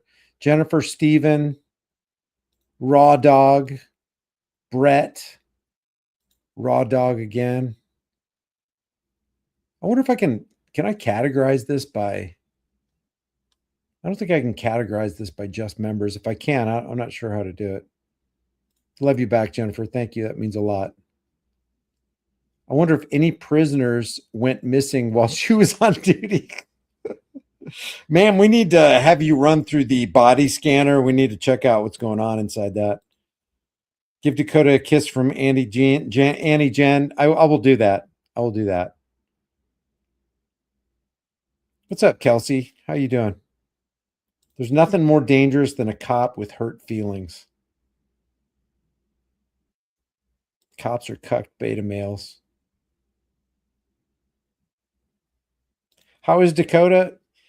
Man, it's kind of, he's psyoping us because there will be days where he falls down and he can't get up and he cries and he's on the kitchen floor by his food bowl and we have to pick him up. But then once we pick him up, he gets on the carpet and he starts running around. He's looking like a puppy. And then he gets to his basket and then he starts crying again because he can't get up from his basket. We got to take him outside. So it's kind of like, man, are you messing with us, Dakota? What are you doing?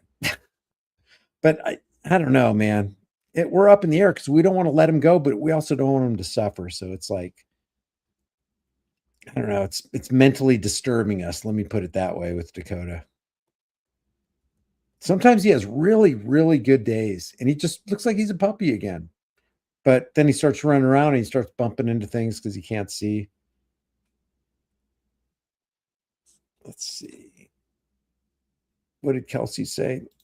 I don't have kids. I have a few dogs and I get it. Yeah. And people are like, dude, you're being so inhumane by keeping him around. But I'm like, but you should see him on his good days. It's like crazy. And then on his bad days, it's like we start having the conversation. But then on his good days, we feel bad about having the conversation. We're like, what the hell is going on here? You'll know when it's time. Gosh, I hope so. I hope we know. Okay, guys. Hey, I'm gonna head out of here. I'm gonna try to do another video on the Disturbing Illusion channel. I haven't been given that channel any love lately, and there's a lot of stuff going on in the sphere of the Charlie Kirk thing going on with Tyler Robinson and Erica Kirk, and there's the I don't know if you guys have been keeping up with what's going on with Andrew Wilson and Candace Owens. God, it all seems like just some kind of alphabet soup agency operation. You know what I mean? I don't trust Candace Owens. I don't trust Andrew Wilson. I don't trust TPUSA or Charlie Kirk or the people on the left or the people on the right. It just all sounds just so. You know what I was thinking about doing? I was thinking about doing a live stream for the Disturbing Illusion channel because I wanted to go over stuff like this. Drives me crazy. Let me show you. I'm going to go to I bookmarked this on my High Impact Flicks on X. I forgot what this kid's name is. Dean something. He's a real smart kid. I'm not going to take anything away from him on the IQ level, but he's the same kind of guy that he's talking with. The guy on the phone is pro MAGA. This Dean kid is pro Kamala Harris and pro-Democrat, but they're both statists and they're arguing against themselves while they promote the very totalitarianism that they're condemning the other person for. And I just want to show you, let me just show you a little bit of my frustration because like I said, this kid is smart. At least he's got his ducks in a row. He knows his statistical facts from IRS data, Federal Reserve data, but we all know that Federal Reserve and the IRS are a bunch of freaking liars and they pad the data. But on the other side of it, come on, Trump is a psychopath. Kamala Harris is a psychopath. Joe Biden is a psychopath. And they're just political puppets who play for the corporate and bankster masters.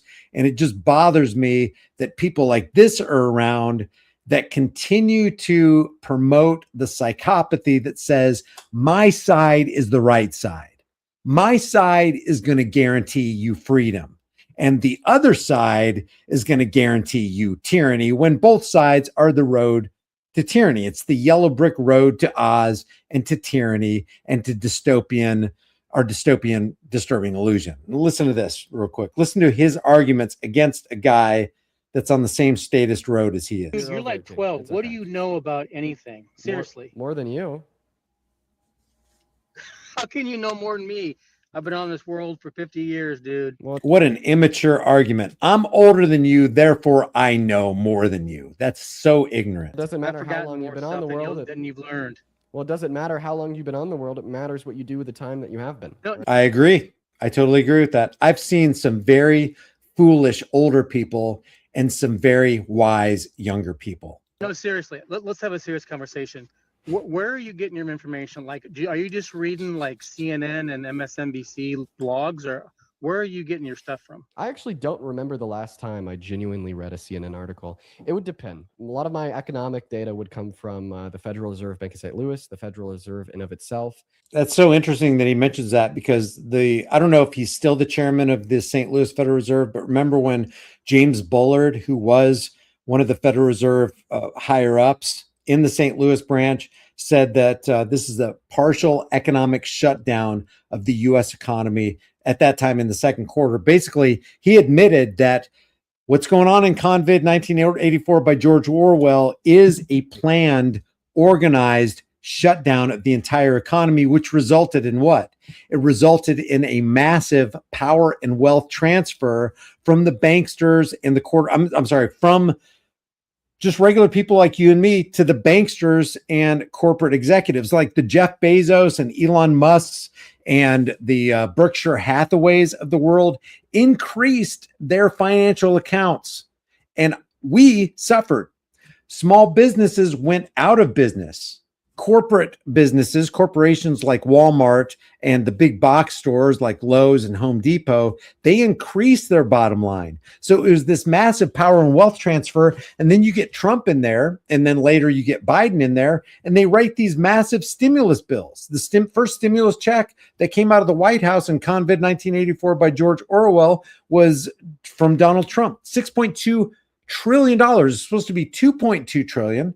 It was supposed to be economic stimulus to stimulate the economy. We all knew what it was going to do because it's economics 101. You start inflating the money supply, you devalue the units that people are working for. Therefore, there's going to be some major inflation on the horizon very soon. And that $1,400 or $700 stimulus check you got, you're going to have to pay 5 times that over the next 5 years.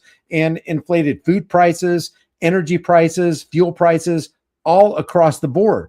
So when you got Donald Trump there writing a $6.2 trillion stimulus, you know it's not going to benefit Americans and didn't benefit Americans, but there was a $4 trillion Federal Reserve backstop in there that always will benefit the bankers because they get to sift that value off the top. Then we have to pay interest for it because that's what the politicians say has to happen. Joe Biden did the exact same thing. So we see right there from that one example, and there are tons of examples where Joe Biden and Donald Trump are playing for the same team owners. Therefore, they're on the same team, and they are animated and orchestrated by the banksters and the corporate elitists who are nothing more than welfare queens, siphoning off the product of the time and laboring energies of the rest of us. This Dean guy knows it. The guy on the phone probably knows it, but they're trying to dupe us into the psychological operation where no, Republicans are better. No, Democrats are better. No, you have to vote for this guy because he's team blue or this guy's team red. These people disgust me. Or, like for instance, the U.S. Bureau of Economics, or, the Bureau of Labor Statistics, etc. I mean, it just really. Have you gone to college? Have I gone to college? Well, I'm about to turn 21 tomorrow, but yes, I have done 2 years at college. That's a backdoor ad hominem. Who cares if you've gone to college or not? Are you speaking the truth? And if you're speaking the truth, I don't care what your education is. I don't care what your IQ level is. We either accept or reject the truth on their own merits. This guy is an ad hominem attack machine. But I'm not this guy. He may engage in this, but I'm talking about the guy on the phone. I'm against the guy on the phone and this Dean kid. Interested. Why do you support Trump? Let me play that back. College. But I'm interested. Why do you support Trump? Yeah. Because I'll just prove to you in a debate that, the big pompous royal act of saying I'm older than you, therefore I'm smarter than you is complete BS just by beating you in a debate. Well, so 50.5% of the vote went for Trump, right? No, so actually if there's wrong. 150 million. Can I correct you? There's 150 Can I correct you voters, because you're already wrong? And 77 million people voted for Trump. So you're already wrong. Why are you insulting 77 million people? And that's what politics does. If you take a side, if you take a position, you're basically telling the other half that voted for team red or team blue, whatever team you're on, you're telling them that they are wrong. As you speak from a position of error yourself, you're telling them they are wrong. Your policies and your positions and your political party is better than the other side. So if the only thing wrong with politics was that it was inherently divisive, that's bad enough. because there is a divide and conquer mentality that politics doesn't just feed into, it's inherent with the political package. And if you're dividing Americans over political issues, then you're actually playing into the hands of the people who actually control the levers of power in this country. And that is the bankers, that is the corporate elitists. It's the JP Morgans, it's the Chase Banks of this world. It's the people who basically funded the TARP bailout, the Troubled Asset Relief Program back in 2008 under Obama and Geithner. These people are not working for us. They are intentionally working against us while they claim on this side of their neck that they're working for us. And these political pundits, the guy on the phone and this Dean kid and all the other leftist and rightist propagandists are feeding into this evil political machine. Answer that question for me. Lucy and Calvin, I appreciate you for the tiny Donnie. So first and foremost, you're already wrong. 49.9% of the popular vote in the 2024 election went to Trump. You should know this, considering that you're older than me and therefore more wise than me, but it is what it is. This kid is pummeling the guy on the phone. He's destroying him. And then second point, now you're just telling me that, well, a lot of people voted for Trump in the election. So you should also know this because you're older and more wise and knowledgeable than me. But just because a large portion of people support something doesn't mean that you should support it or that it's true. That's actually a very good point. And this is the double-edged sword that even strikes this Dean kid right here. Because a lot of people support the policies that this Dean kid and Democrats support, just like on the other side, Team MAGA support policies that a whole bunch of people are on board with. But it's no measure of good mental health to be considered well-adjusted to a profoundly sick society. It is a profoundly sick society that will go toward the thinking of the masses. And there's a large portion of the population that goes toward Democrat policies, which are statist policies, which are authoritarian policies, because they want other people to be robbed and ruled. It's just that they want their team owners to do it. Same with Team Red. They want the Democrats and people who aren't Republicans to be robbed and ruled, just like they want themselves to be robbed and ruled. They just want their team owners to do it.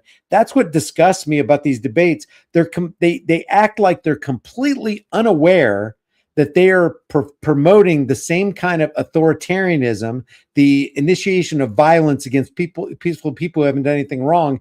They're doing the exact same thing on a different side, wearing a different jersey with a different menu in their hands, so to speak. Like a good example of this is that for majority of human history, 90% of people alive thought the earth was flat. Did that mean the earth was actually flat? Absolutely not. Did you vote for Kamala? Already moving on from your last fallacious point? Okay. And yes, I did. Yes, he voted for Kamala. That tells you everything you need to know. This kid is willing to demoralize himself to vote for a corrupt, evil, parasitic psychopath, just like the Team MAGA is willing to demoralize themselves by voting for supporting a parasitic banker-owned psychopath. You're going to tell me that Kamala Harris and Joe Biden aren't owned by the banksters and their billionaire donors? Yeah, they absolutely are. And when a billionaire donor donates to your campaign, they expect something in return.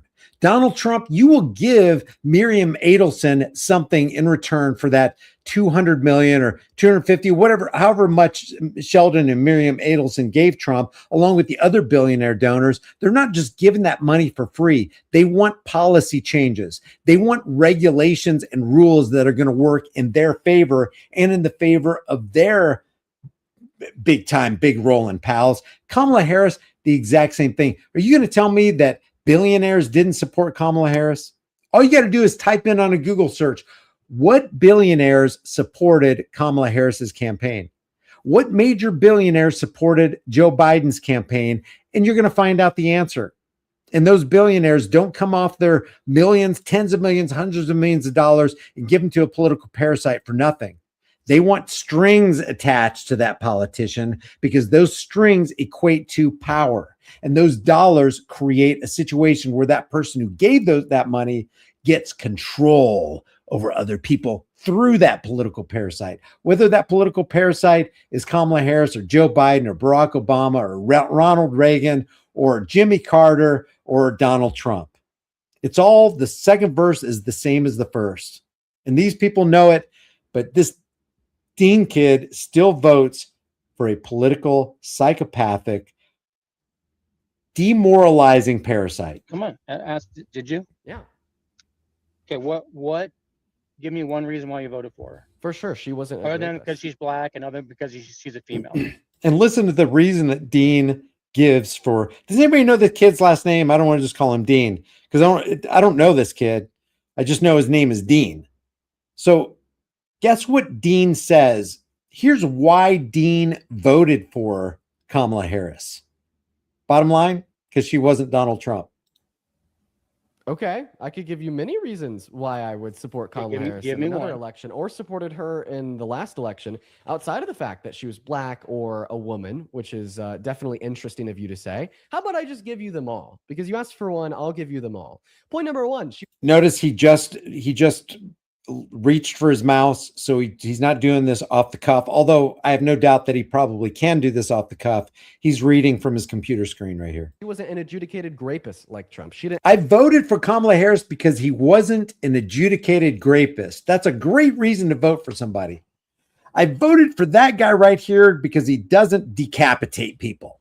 I voted for this person right here because he doesn't have children in his basement. But that's not a good reason to vote for anybody. Have a unanimous jury of 9 determine that she raped somebody. Point number 2, she didn't go on Howard Stern's podcast in 2005 and boast about how she's perved on kids. No, that was your guy, Trump. I voted for her because she hasn't outright perved on kids. Although, I wouldn't put it past her to do that. How many black people are in jail right now because Kamala Harris was the Attorney General of California? And there was that thing that was going on in San Francisco.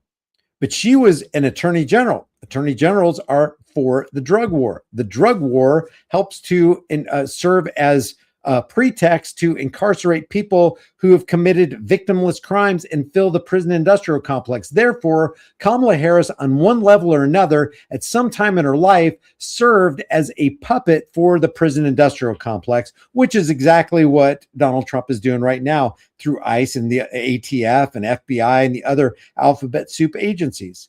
That's the same reigns of power that Kamala Harris wanted. They're on the same team. She wasn't sending Epstein letters with pictures of naked women in the statement, may every new day be another wonderful secret.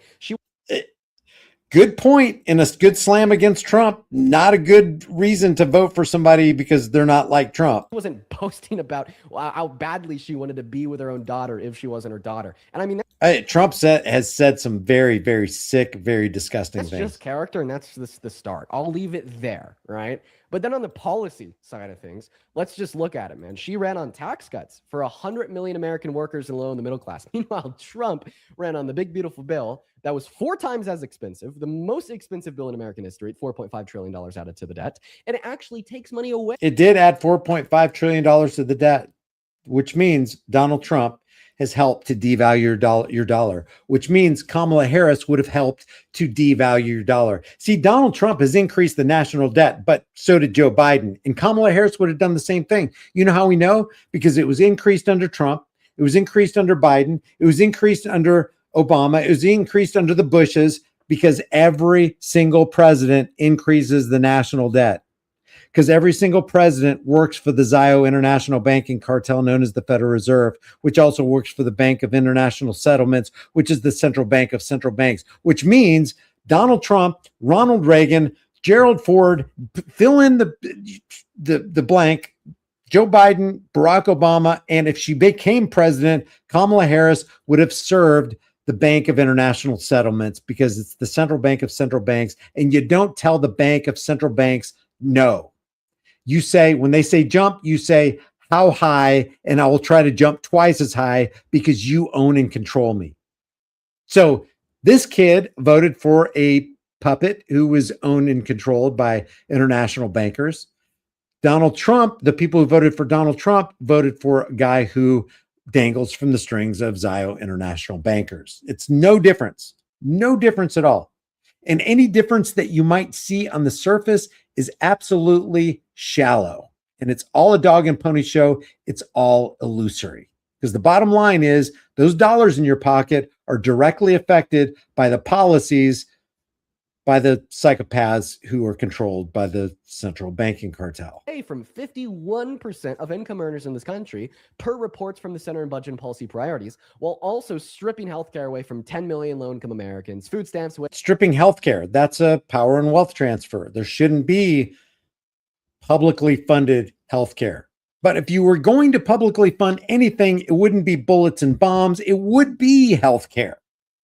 But I don't want anybody stolen from at all. Dean wants political parasites to rob people and rule people. The guy that's on the phone that's against Dean or claims to be against Dean wants Donald Trump to rob and rule people. They're not okay with robbery and rulership if it's not their guy doing it. Away from 3 million low-income Americans and free school student lunches away from 18 million school students. And we'll start there. I don't want to overwhelm your brain. I know that you said you're more knowledgeable, intelligent, older, and wise than me. I think that's yet to be proven true. So I won't. This kid is so freaking smug in his error. Overload you with the info quite yet. We'll start there just with a handful of points about why her character was better and why her domestic economic policy was better. Sir, if you want to take it away. Domestic economic policy was better. There's less robbery and rulership with Kamala. Or at least she says it's going to be less. When she gets in office, it's going to be a different story. We always vote for politicians because we love liars. You know, that makes no sense. You got my full attention. The drunk, you'd rather vote for a guy that's never drank than a drunk? I'd rather. This guy on the phone is so shallow. Can you imagine her finger on the thumb to start World War III? The finger on the thumb. Can you imagine? If she had too many glasses of wine. You really want to trust that? So now you're saying that Kamala Harris is always drunk? Do you not know her history? So you think if she was president right now, she'd just always be drunk? I'm saying I wouldn't take that chance. Wow. I just want to show you what people say about this stuff. This was pretty satisfying to watch, says this person right here. I love what Karma's bathroom attendant says. Two typical voters having a left versus right paradigm lie debate. Love that. That sounds like exactly what I would say. Anyone aligned with either of these morons or maroons is the reason we can't have nice things. Yeah, here's the illusion right here. That pretty much says it all right here. Oh, guess who we're voting for in this? It's the illusion of choice. MAGA morons always pivot when they have a losing argument. This person says 100%. That applies to the morons on the other side too. Oh, I want you to vote for this horde of demons. Well, you can't vote for this horde of demons. You have to vote for Satan. So which one's better, voting for the horde of demons or for Satan? Oh, that's right. There's no difference. There's no difference in that. It is the illusion of choice. MAGA are some of the dumbest people on this flat earth. Americans are so stupid, they'd rather vote for a PDF file than voting for a black woman. What the hell? You guys really deserve this effing idiot you call a president. This kid is what's wrong with the world. How on earth could you vote for Kamala? I can't stand these arrogant liberals. That's what they do. They keep us at each other's throat while the Zio International Banking Cartel gets away with literal murder. And let me just say once again what Smedley Butler said. A patriot is disposable meat. He bleeds out in the mud purely so fat cowards in suits and dresses can steal more oil. Smedley Butler understood what was going on. Leave your thoughts about this for the world and the global thought police in the comment section below. I really appreciate you joining me. If you like these videos, like this video, share this video, subscribe to the channel, hit the bell notification icon, and I will see you guys in the next video.